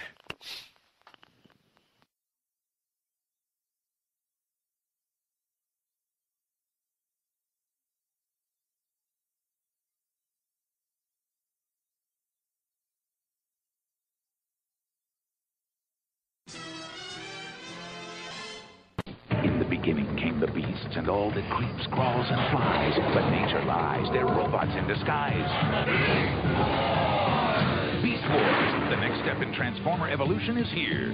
New Maximals, heroic animals, battle the evil reptile and insect forces of the Predacons. They fight tooth and claw. Heroic Dinobot attacks, morphs from Raptor Beast into vicious robot with spinning Velociraptor blades. Evil Waspinator, full of venom, changes like never before, from insect to high-tech, and puts the sting on Cheetor. But there's more to Cheetor than meets the eye. Under the skin lurks a robot within, with hidden weapons firing. But treacherous Tarantula mutates and counterattacks. Charging, slashing, blasting, all new Beast Wars. The next step in Transformer evolution is here. And when you buy the Maximo Predacon 2-pack, you get a free Beast Wars comic book. Beast Wars! Each sold separately. Welcome back. Who enjoyed those advert breaks? Me. I really did. We got some more beer! We've got beer now. Oh, no, we're not going back into redneck discussion. That advert, I can never watch it enough. Do you think it's a murder? I hope it's a murder. I haven't done a murder before. I love that one. What a murder you. Now all I've got in my head is, quickly, Taggart, there's been a murder in the Mordor. So we're back, and we have... A little more unhinged. a little more beer. What's that, more beer? I'll drink that. Beer, want more beer. So, Stu has something he'd like to bring up to start us off again. And it's not because he's drunk too much beer. No. And it's the humour in Beast Wars. Yes. Obviously from almost the first episode, there is a lot of humour in Beast Wars, a lot of stuff that you probably wouldn't have got away with in any animated, in any of the previous Transformers or any of the current Transformers stuff. Oh, no. Funny noises, drum hits. Yeah. Yeah. Well, it's a lot like Reboot in that sense. It did have a humour all to itself. Yeah. I don't know if that was just down to the guys that made it or whether the scriptwriters intended it, but, it did have a sense of humour that wouldn't have worked in any other Transformers show. No. Definitely not. I said just a lot of the random noises as well. And they did kind of, I'm pretty sure on, a few occasions they did kind of like break the fourth wall as well, where they kind of like looked at the camera and said something to the... When they're trying to break in the Ark. And it's like, what's going on? Part of the mold. Die-cast, it's a lost art, as he just Primal looks at the camera. Yeah. We know it is, mate. We've been buying plastic for years. And then they brought titanium. Maybe they should have stayed lost. The humour in Beast Wars was something that initially took me away from it, but when I came back to it, I thoroughly enjoyed it. I thought it was absolutely hilarious. As I said before, Megatron has reduced me to tears. Yes. Come on, he's got a rubber ducky. Oh, I hated that duck to start with, but now... It's the fact that when he's angry, if he's got it, he's squeezing, the little head expands. The fact that, like, when he's calling on the Predacons and they're there playing poker. Yeah. And Inferno's still got his cards in his hands and he still salutes, showing everybody what he's got. Yes, my queen! We wouldn't have had him calling him my queen if it hadn't been for the humour. True. Very true. Wasp and Inferno building a jamming station as it falls on him as he's talking to Megatron. Oh, come on. Some of these moments is golden. Oh, yes. I think you're right, though. Like, thinking back over all these comedy moments, there are a lot of them which seem to tie in quite strongly with some of the stuff that happened in Reboot. Oh, very much so. It's... I mean, I'm fairly certain that it's the same... Maybe not episode writers. I never looked it up, but I'd like to see if Titilla Went Forward worked on Reboot. Well, it's just the fact that in one of the episodes, I remember the Guardian character turn into like the old what was he? That Fong character. Oh, He was kind of like the wise old man of the village kind of thing. He was the Dark.com or something. Yeah. Command.com. Yeah. And it's just the fact that he turns around to him and says, what, are you prepared? How can you be prepared for a 50-foot monster completely comprised of no? And he just kind of looks at him and goes, good guess. It's just that kind of humour. It's the same sort of humour as in Beast Wars, because you could imagine, like someone saying that to Megatron, and Megatron just turning around with an answer just as silly. Yeah. I think there's another good two examples. Now, one is just a nice touch, which is the whole thing of Wasp turns it down about 2, goes, what's the plan? Just goes, I am the plan, and then shreds him. That was awesome. Which is inherently funny. And also the almost sort of tribute comedy moment of when Transmetal 2 Cheetos first spazzing out when he attacks Megatron, sends him spinning like Tasmanian Devil through all the trees. Yeah. He goes off the cliff and he does that whole disjointed jaw thing where he just stops mid-air, just goes, Aah! Almost forgetting they can fly as well. Yes. And then does the whole big plummet with a little dust cloud at the bottom. Little tribute bits like that is genius. I do feel that that's the type of humour it should just do my head in. But I thoroughly enjoyed the You can't bring yourself to hate it, can you? I think it's because they did it so well. Yeah. Yeah, it was never overused. No, it wasn't like we'll throw that in because the little kids will laugh at it. Yeah. The humour was really well thought out. There is one thing, and it's not really about the humour, but you just made me think of it there. Beast Wars never felt like a TV series for kids. It felt like a TV series. All ages could watch and enjoy it. Yeah. I mean, as we said before, you have the bit with Dinobot contemplating suicide. It's never said, I'm thinking of suicide. Yeah, but he's there with the sword point. Yeah, but if you get it, then you get it. Yeah. If you don't, then you still get the feel that he's suffering a lot of internal turmoil. So I think with Beast Wars, it went the way of a lot of, to be honest, a lot of the good cartoons of recent years. It seems to start off on tenterhooks, kind of feeling the ground, and starts off as you kind of... Yeah, what can we get away with? Well, not just what can you get away with, it starts off as your kind of story of the week kind of thing, and then it progresses, and you see that things start tying into each other, and then they start having a more cohesive storyline. It's sort of the natural flow of a lot of TV series. Yeah, I mean, like Avatar, a lot, and then onwards just linked. Avatar, the first series of that, kind of started off a bit weak. I finally got round to seeing it. It started off a little weak with just kind of like, we go to a certain place each week and that, story of the week, and then it started building up. You started getting to know more about the Fire Nation, the other nations, and it got darker and darker and darker. Yeah. And, it definitely got that. And I think that's I don't know if it's just the first one that I ever saw, but I think Beast Wars kind of started a lot of that. Well, you think about what else was kicking around at the time. 96. I'm just trying to have a think. Batman the Animated Series was still about. Yeah, but that was still dark. Batman the Animated Series just started. There was no kind of progression to darkness with that one. I'm trying to think what else would be kicking about in 96. Because Batman the Animated Series had actually lightened up at that point and was the Gotham Knights series. Superman would have been about. I really can't She only had 2 good episodes, I think. Lobo. I was about to say, are those the ones with Lobo in? No, I didn't actually see the ones with Lobo. Oh, they were awesome. I actually watched all of those. It was the episodes with the Kyle Rayner one, where Kyle Rayner gets the Green Lantern power ring. That was actually quite a good one. And the other one was the one where Superman became Batman. I thought that was brilliant. I didn't know they'd done that one. I might forget. Very good. It's just panic. It was just the fact with Superman dressed up as Batman, doing Batman's voice, and Robin turns around and asks him at one point, "How do you do the voice so well?" And he goes, "Precise muscle control." And then he switches to Robin's voice and just says, "Plus I have a pretty good ear." And Robin turns to him and says, "Don't ever do that again." You get a feeling at that moment that Robin could take out Superman. Yeah. But as we're completely off topic now. Yeah. Sorry about that. Well, I was going to make one comment about the humour in Beast Wars. Yes. If you take it out, you get Beast Machines. That is something that... Because there is very little to no humour in Beast Machines. Yeah. And I think Beast Machines is unrelentingly grim. Big difference. Yeah. And I said that's probably what would happen with Beast Wars if you took the humour out. Yeah, and I think Beast Wars didn't need that. And I think one of the driving forces was the humour. Oh yeah.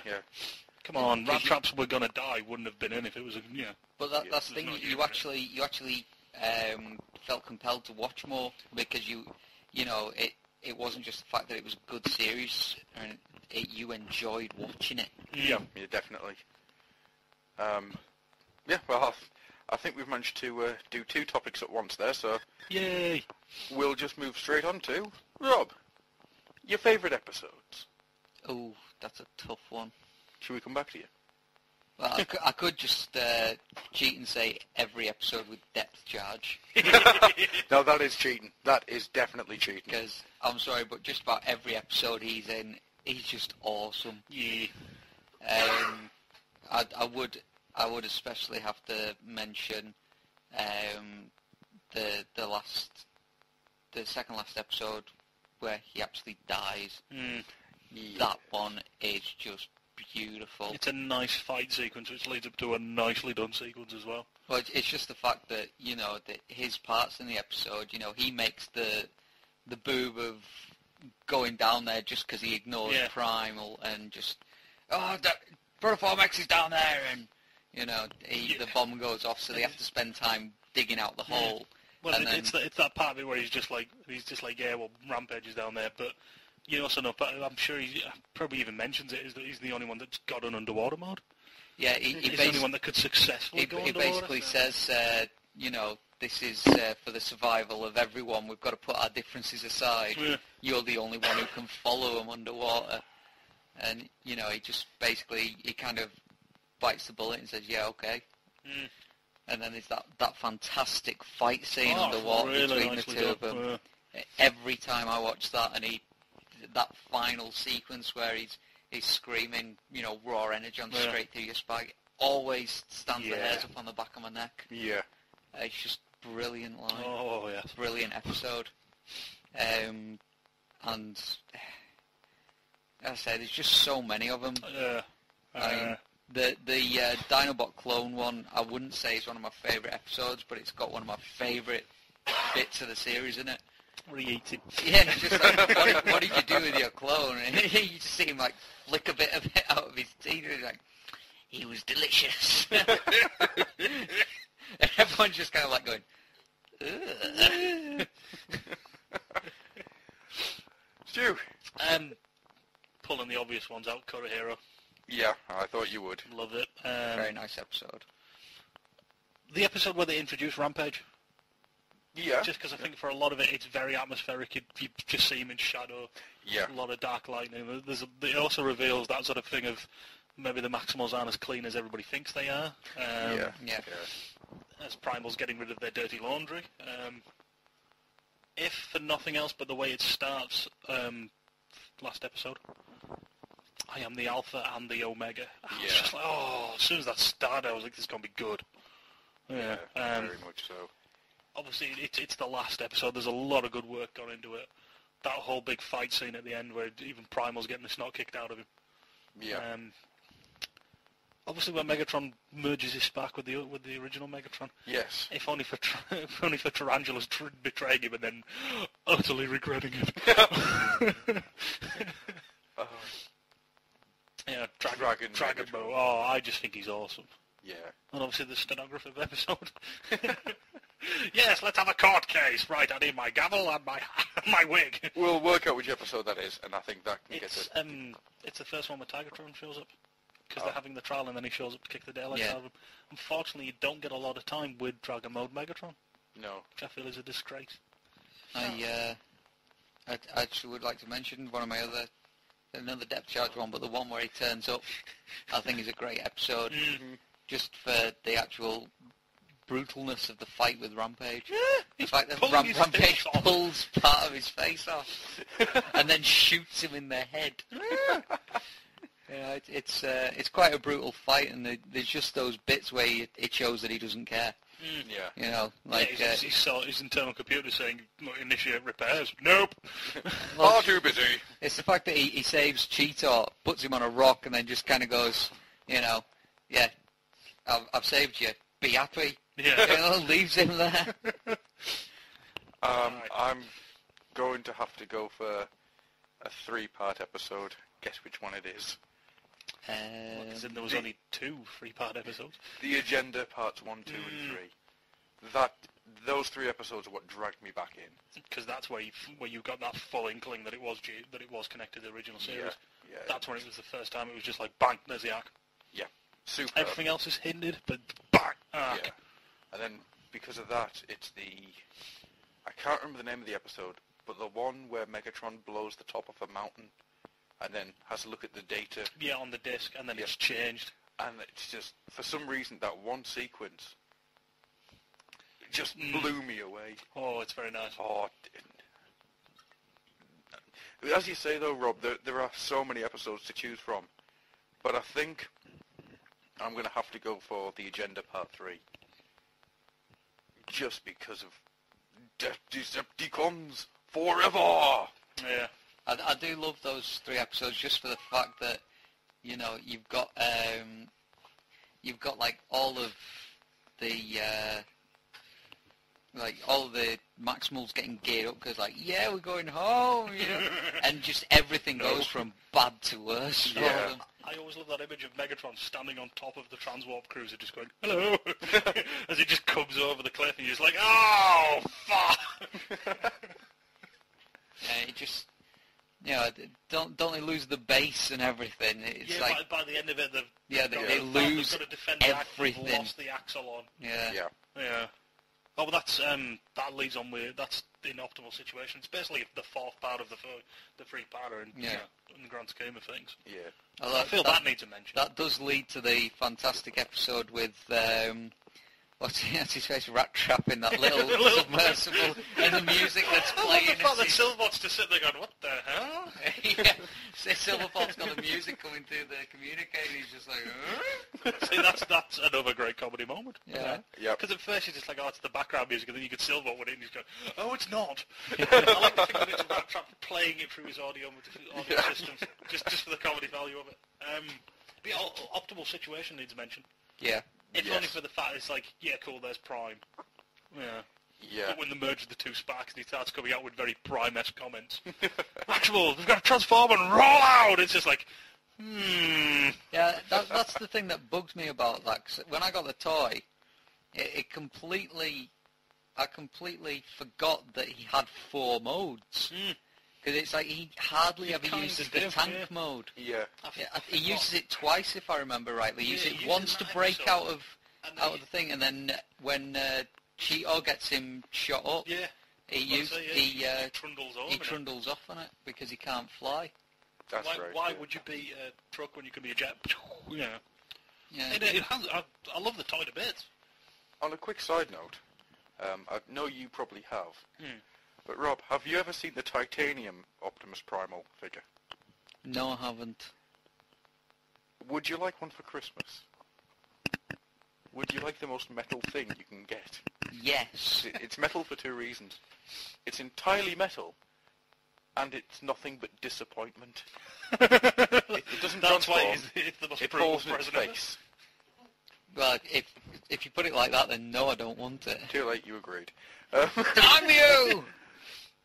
Speaking of Optimus Primal, and Optimus Prime, and things like that, the ties that this series had to the G1 comics cartoon, and to a lesser extent the G2 comics, it didn't really fit with either of them. Nah.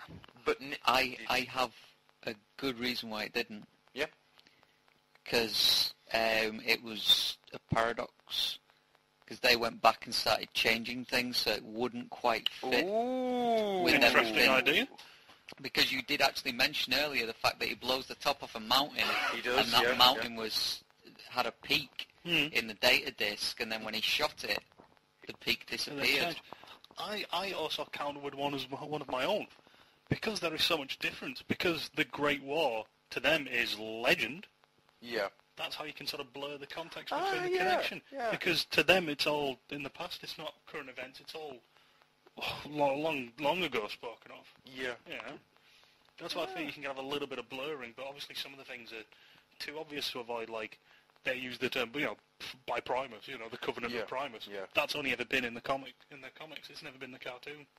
But yeah, I'm sure there's bits from the cartoon which show up. Oh yeah, the Starscream. Well, obviously there's the Starscream thing, stuff like that. So it's a bit higgledy-piggledy, but I can get away with it 90% of the time. Oh yeah, definitely.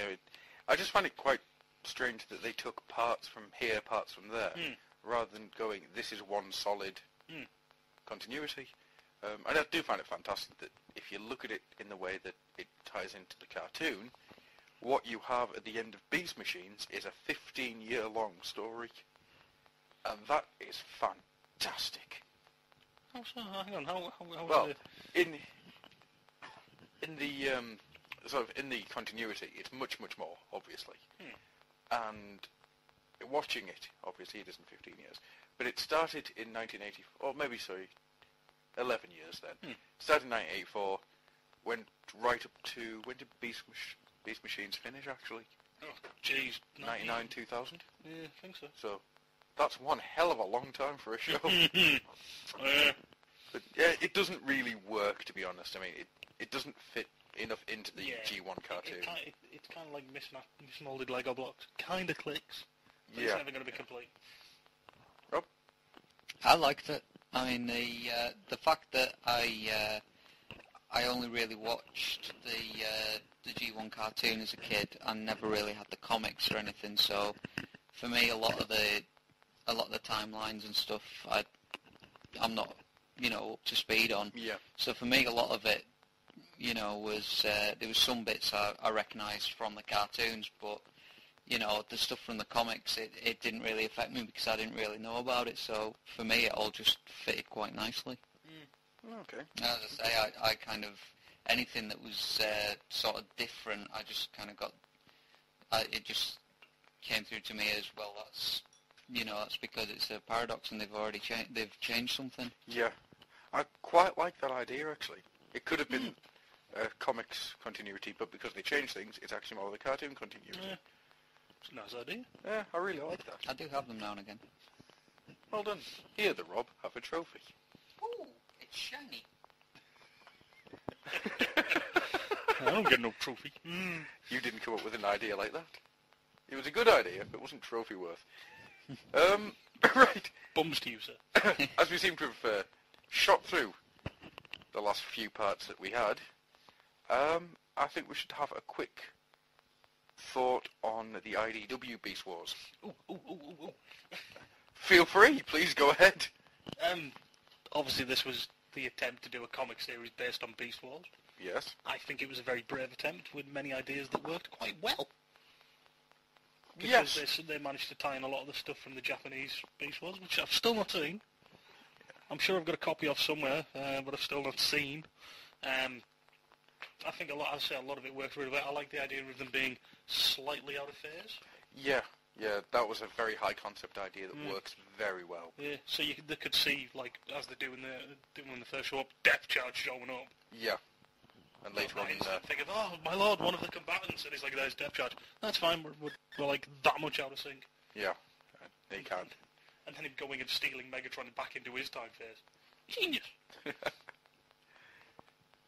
You've read the first story, have you? Yeah, I've not read all of them. It was just a comic that I loaned off a friend. And it was just the fact that there was this great white T-Rex there that just went, who woke up Grimlock? It was just kind of like, that's awesome! I was just a little upset at the fact that he didn't rip all the Predacons to shreds. He did actually get taken down by them. See, the only thing I felt after seeing Grimlock was complete disappointment that he wasn't in the series. Yeah. Which is weird because Furman did write 3 or 4 episodes. Well, he wrote Nemesis Part 3. I know for certain he wrote that. I don't know what else he did, but certain there was a few others. Yeah, the opportunity to put a random Grimlock in it. Yeah, he's not often missed by Mr. Furman. No, that's definitely true. But I think he was probably told he wasn't allowed. No, I do think I'd like to actually read the Beast Wars IDW stuff. That can be arranged. Yeah, just to can. see what it was like. So as I say, that one I read with Grimlock, I thought it was really nicely done. So I won't mind seeing where it went. Well, I think from there we'll just quickly do 2 more things and then see if anybody else has got anything they want to pull out. Did you ever know about Dark Glass? It rings a bell. It was an episode that was meant to be in Season 3. It was a encounter between Rat Trap and the Dinobot Transmetal, where Rat Trap finds the data tracks of the original Dinobot in the Maximal ship's computer and goes on a suicide mission to install it into the clone in a desperate bid to bring back his old friend. And this was then supposed to tie in with him getting all his honour and stuff. Yes. Episode, It was decided to be far too dark and got, which one was it? Go with the Flow got made instead. But I quite like the sound of this. Yeah. However, when I was reading up on this, it put in mind the Dreamwave Summer Special story. Yes, I was about to say. Yeah. So I think that's probably where that came from. You haven't read the Dreamwave Summer Special, have you? No, Rob? and from what I can tell, it's a good thing. Yeah, there's nothing in there that's worth. It's not special, but I also like the idea that it could almost kind of fit in with the IDW stuff. It almost could, yeah. Obviously, with Yeah, those because guys you've got showing Optimus Minor saying we have our own battle to fight. Yeah, it could fit in perfectly with that. They see it happening and go, shit, we better inject with this. Yeah. Phase back into his time slot and save him. Phase back out again, because obviously you never told anybody about it. Yeah. Yeah, I thought it was a nice idea. It was, and now you've mentioned that, I can see that fitting into IDW really And well. because Dreamwave never did anything with the Beast Wars license, they were gone now. Thank you, Pally. No, I'm not going to rant. We did that last time. We did that last time. I think that, personally, that fits in nicely between the two series. Very much so, yeah. I also like the idea of Rhinox building little pedal tanks. And then Rattrap stealing them. I think the next thing to talk about is the toys. Now, the weird thing about the Beast Wars toys, I mean, I don't know if I told you, I think I mentioned on the site, I found in a local, what can only be described as a flea market, named the Emporium, a original Beast Wars Megatron. Yes, you swine! For 50 pence. Nice. I've got a feeling he's probably missing some accessories, but the figure itself is all complete and all that. You utter swine. I'd love to have that, because then I'd have all 3 Megatrons. I would give it to you, but unfortunately, I didn't keep it for myself. I gave it to my girlfriend because she loves the big gay dinosaur. It's because he's the bastard offspring of Barney. Yeah. 2 + 2 is 4. To be honest, destroy the Maximals. To be honest, if he hadn't seen it and went, I want, I would have probably put it on eBay and made a little bit of money for myself. Yeah. That's nice to do stuff like that, though. Yeah, I quite like the fact that she's now got that and the Transmetal Megatron sitting side by side, holding hands. Big gay Megatrons. Both in dinosaur mode, just holding little tiny hands. See, get her to put Megatron on his rollerblades, and that'll be it. I'll count the relationship as official. and covered through the safety of our friendship. Yeah, the thing that scared me, though, is the fact that Red Dragon Megatron actually had the roller skates as well. Yes. Yes, the toy had that, and I was just like, what the hell? I've completely lost where I was going. Oh, Go yes, to the toys. that's right. Whilst I was playing around with him, I did realize there is a major difference between the figures that Hasbro and Takara made and the figures that Kenner made. Yeah, because Kenner had taken they'd given Kenner the license. Yeah, well, they'd bought Tonka, and Kenner was owned by Tonka, I think. Yeah, it was something along them lines. Yeah. But basically, Hasbro went, you guys run with this for a while. Yeah. And then they just absorbed Kenner back in. Kenner were doing I think it was named the Animorphs line. Possibly. And that's where they got the Beast Wars line from. I think it was some connection along with that, but yeah, I've said at first it was all Kenner, and then Hasbro went, yeah, we're taking that back. Yeah, and to be honest, there are some nice ideas in that Megatron, but as a whole, I don't know how to describe it. Feels tacky. Yeah. It feels very, very cheap and almost knockoff. A lot of the I feel a lot of the original, first series stuff was. Yeah. None of it was. It almost felt like they hadn't made an effort to make it look like the stuff on the show. There was the whole thing with the masks, which I still don't get. The battle masks. Yeah. No, that one has completely lost me. I still don't get that. I feel it was just almost something that was like I think a lot of it was also stuff like Optimus Primal. I hate that. Yeah. I never get that at all. To be honest with you, Crocodile Megatron I can get away with, kinda. But what? Primal? You're not Batman. To be honest, if the Universe line pulled out a Crocodile Megatron and a Bat Primal, chances are I would probably buy them. I'd probably still get them, because it's a nice little niche idea, but... Yeah, but I the think toy for the Bat is painful. I think I would have scrapped them as Primal and Megatron, just named them some Bat dude and Mind some Wipe Crocodile and dude. Snaptrap. Yeah. Not Snaptrap. The Skull Cruncher. Yeah, I would have just bought them To be out. honest, the only toys I think I got from that line were the Transmetals, because I got they were very nice. I got Rampage, I got Depth Charge, I got Optimal Optimus, and I got Red Dragon Megatron. I actually got Red Dragon Megatron from Morrison's. It was like in the reduced toy aisle. It was brilliant. It's only about £7. I think I got mine for a tenner, because the toy shop, well, the only toy shop in our town, really, was getting lots of Beast Wars stuff in cheap. That's where I got my Rampage. Yeah, because because they were getting them late. They'd already been out for a while. They were getting them cheaper. So I was just like, yeah, I'll have them. That's where I got Rampage and Depth Charge. Yeah, I think I actually got a good chunk of my Beast Wars stuff. I got Cheetor as well, the Transmetal 2 Cheetor. Ah, you bit it. I got my Transmetal. Oh, no, sorry, Transmetal 1 was eBay. Transmetal 2 was from there. Yeah, I did like the Transmetal 2 one. I think that the Transmetals were great because they were show accurate. Yes. 90% show accurate, which was awesome. Yeah, they were really good. I did like those toys. Oh, I think we've run that one into the ground then. The fact that we liked them. Well, unless anybody has got anything else to say. Ooh. Nope.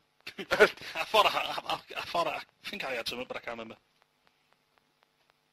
Nope. No, okay. Rob, is there anything else you'd like to add to the conversation tonight before we draw this to a slow yet well-deserved close? No, I think we've pretty much covered everything. There'll be stuff that you'll work out later on that we haven't covered, but true. But at this point in time, there isn't anything I can think that really needs to say. I think we've covered most of the points of it. Okay. Just to say that it was a really good series, and if you haven't watched it, why have you been living in a cave? Yeah, I'd agree with that. Find yourself a copy. Find yourself the DVDs from somewhere, and or videos if you've still got a video player, and just watch it because you will thoroughly enjoy it. Fully expect, if you've got the videos, to not watch Optimal Situation and the episode where they all go transmetal, because for some stupid reason they missed those ones out.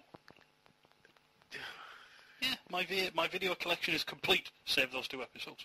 But of course, because we have to have at least 15 different versions of Robots in Disguise released, but we can't have Beast Wars. Yeah. Not on DVD anyhow.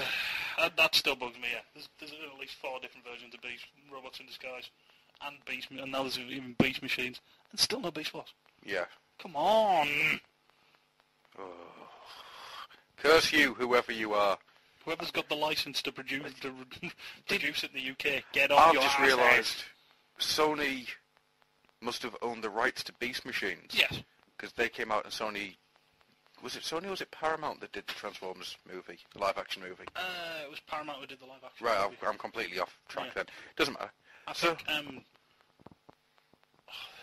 think, somebody has the rights. I know on the videos, they play at the beginning of the videos, before the episodes, and I always think of it as being Beast Wars, because it's the only time I'd listen to it. Right. I think it's either Universal. I think it might be Universal. Okay.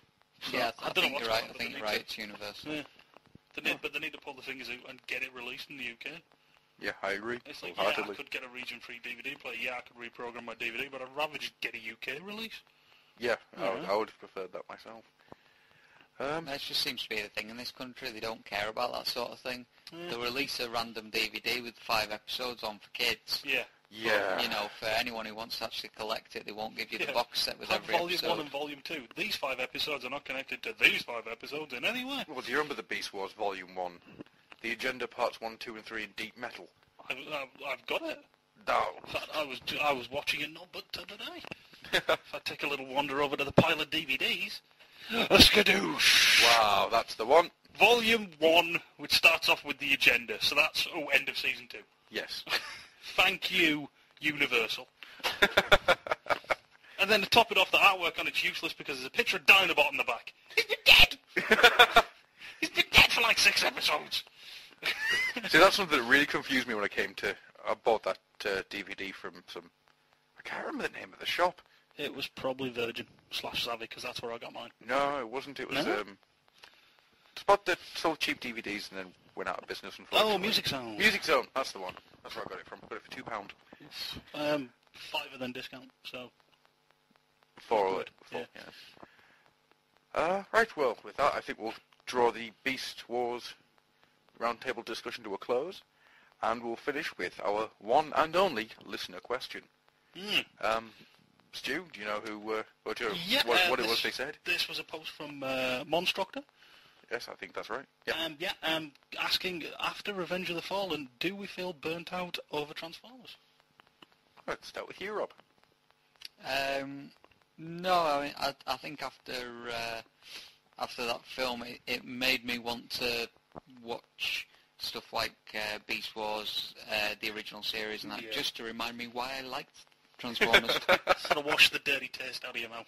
Yeah, pretty much. Choking on Michael Bay's shitty cock for 2 hours. This is a lovely turd sandwich. Shit sandwich tastes great. 10 points if you can quote which animated series that's from. That's on the forums. From my thing, I'm not burnt out, but I have no interest in the movie stuff. Before I went to see the film, I had a bit of interest, and I picked up Sideswipe and Sideways, Ransack, and a few others, a couple of the Scouts. A few of the Scouts. Yeah. Captain Boat Shoes, because I got him donated. After seeing the film, I basically got rid of everything but Ransack. Oh, and my Optimus Prime Comet thing, because I've made him look like a Sharkticon, so I can't bring myself to get rid of him. He's so cool. Because that's an awesome idea. But I'm not burnt out, but I just don't have any interest in the movie stuff now. Yeah. I won't be picking anything else up from it. Not unless they start doing less movie aesthetic. And then I might get more interested again. I'm just waiting for Universe to come back. Yeah, I think we're universally going to get Bludgeon. Yeah, I think that's probably going to happen. Yeah, just because if anything else, it's Bludgeon. Well, the strange thing is, to me, he looks like he could fit into the Universe line, 'cause he looks like the IDW one. Yeah. My brother, who collects pretty much nothing but animated stuff and bashes animated stuff, he's going to pick it up because to him that fits into the animated line. So I was thinking about putting him in the Universe stuff when I was looking at it over there, because he could. Yeah. He does fit quite nicely. So the only thing that annoys me about that is the fact I spent 3 months building a bloody Universe Bludgeon, and then all of a sudden, ta-da, Bludgeon! Yeah. I could have wept. But you? I'm pretty much the same as you are, mate. The toy line for the movie doesn't interest me now. No. I think if they'd release him, I'll pick up the Bruticus Maximus. That is one I will pick up, but that's more of a Universe line than I was about to say, he will get dumped on my Universe shelf. I've got Superior on my movies. I keep thinking about shifting him down. Yeah. I said the figures in general, I had to buy a couple. I had to buy Sideswipe because I thought he was a cool design. Yeah. I had to buy Scalpel because of Takes the Brain. Yeah. He's a German microscope that wants to take the brain. How could I not get that? At some point, I am going to have to come up with some kind of G1 design for Scalpel just to bash one out. Yeah. I'm going to rephrase that. Yeah. Just to make bash a figure. To kit bash a Scalpel Generation 1 figure. Cough. Just looking at my shelf, you can see I've only got maybe 4 of the new line. I'm not interested. Nah. It's burnt me out. I think Universe is such a better line, I've got more interest in it. I've bought more Universe in the last few months than I have Revenge of the Fallen stuff. Please, Hasbro, do some more Universe. I love it. Oh, yeah. Yeah. Absolutely adore all Universe. The characters, it's such a nice touch, and the figures themselves. You could have bunged Firebot as Inferno's name, and I would have gladly bought it. Yeah. I know that Ironhide gets quite a... He's not... Out of a range of what is pretty good figures, he is a bit of a... I really, really like the transformation for him. I think just the way it works... I still want a Ratchet. Or I have the Henkei Ratchet. I still want a Henkei Ratchet. I would happily have that in the collection. Yeah, really nice. It's very rare to see as his truck mode. Because I don't think it goes back together very well. It doesn't, but I like the fact that they pushed out to try and bring almost a movie transformation style into the classics line, and I think that worked really well. Yeah. Granted, it doesn't work as well as, for example, the Hot Rod, which is a really simple G1, but it works fantastically. Yeah. And the Seekers, of course. But yeah, no, I'm still going strong. I'd still love some more animated stuff. Yeah, yeah. I still want to pick up the twins, even though everybody's liked them. Still want to pick them up. I look at this as a good thing, because I won't be picking up anything new. It does give me a chance to go back and pick up stuff I've missed. Yeah. Because there's a few bits and pieces in the Cybertron and Galaxy Force line that I really want to get hold of. The Red Alert, Cybertron Defense Red Alert. Yes, I know. I've got him. I can see him. I can see him there. He is a chunk of awesome. I love the fact that he was also Beast Wars Megatron. Yeah. In that comic, I think that was a really nice idea. It'd be something that he'd use. So if I got him, I'm not certain if I'd keep him as Red Alert or mix him up and make him into either a Fortress Maximus or just call him God Bomber and be done with it. But no, he's a lovely bit of kit. I'm really happy with him. Yeah. He's actually kind of scary little sub-story with him. He's one of the first few Transformers I bought after I moved out of house. And started living in the flat with my mates. Oh. So he's got a kind of sentimental value to him. That and he's a great big rocket launcher dude. Oh, yes. Rob, is there anything you'd like to add to us suddenly going down memory lane with bits of plastic crack? Or are you tired now? Not really, no. I just... I don't have that much of the plastic crack at the minute. No. I don't have enough room on the shelves of awesomeness. Rob is you married. have all kinds of awesomeness, whereas I just have the in front of the TV awesomeness. Well, on that note, I think we're going to call this to a close. Actually, I'm going to add one more thing. Okay. If Armada didn't get me out of Transformers, Revenge of the Fallen ain't got a chance. If I can put up with Gotta Catch 'Em All mini-cons, I can put up with Michael Bay. I can't agree with you on that, because A, I love mini-cons to death. B, Armada Megatron is awesome, even though he doesn't pose, and I've actually named him Mega Zarek. He is a brick. Oh god, yeah. And what else was there in? These Starscream figures were alright, but had weird little arms. I really, really liked Demolisher, even though he had gun fingers. Gun fingers! He doesn't anymore. I bashed the hell out of him. No surprise there. Oh, and Blur. Really like the Blur figure. Yeah, so-so on him. And Jetfire. Granted, he gets called Galaxy Shuttle now, but... I forgot the most important thing. Sideswipe. Yes. Yes. The only figure in Transformers history to only have one swiveling wrist. Yes. To even which Aaron Archer just went, yeah, why the hell did he only have one swiveling wrist? Yes. He was the dude in charge of designs. Yes. Yes. Yes. Stop twitching. Stop twitching. I can't. I think he also worked very well as a repaint for the Shattered Glass storyline as well, because they used the exact same story, but obviously changed the ideas with the factions. Yeah. So he went from being an evil Autobot to a good Decepticon. I saw an idea that somebody had for a universe sideswipe. And it was obviously the sideswipe mould, but they'd done the destroyed Autobot symbol on the front and had the Decepticon symbol where the Autobot symbol was. I'm not sure if it was a project, a kit bash that someone had done, or what, but I quite like that idea. But I've never seen anything else of it. Well, I think we're going to definitely have to call this a night now. And I have to go to sleep. Yes, yes. And Rob's made entirely of hate now. He's been quiet for far too long. He's brewed away. So, say goodbye, Rob. Goodbye, Rob. Say goodbye, Stu. Good night, everybody. And say good night, studio audience. Bye. Take care now. Bye-bye.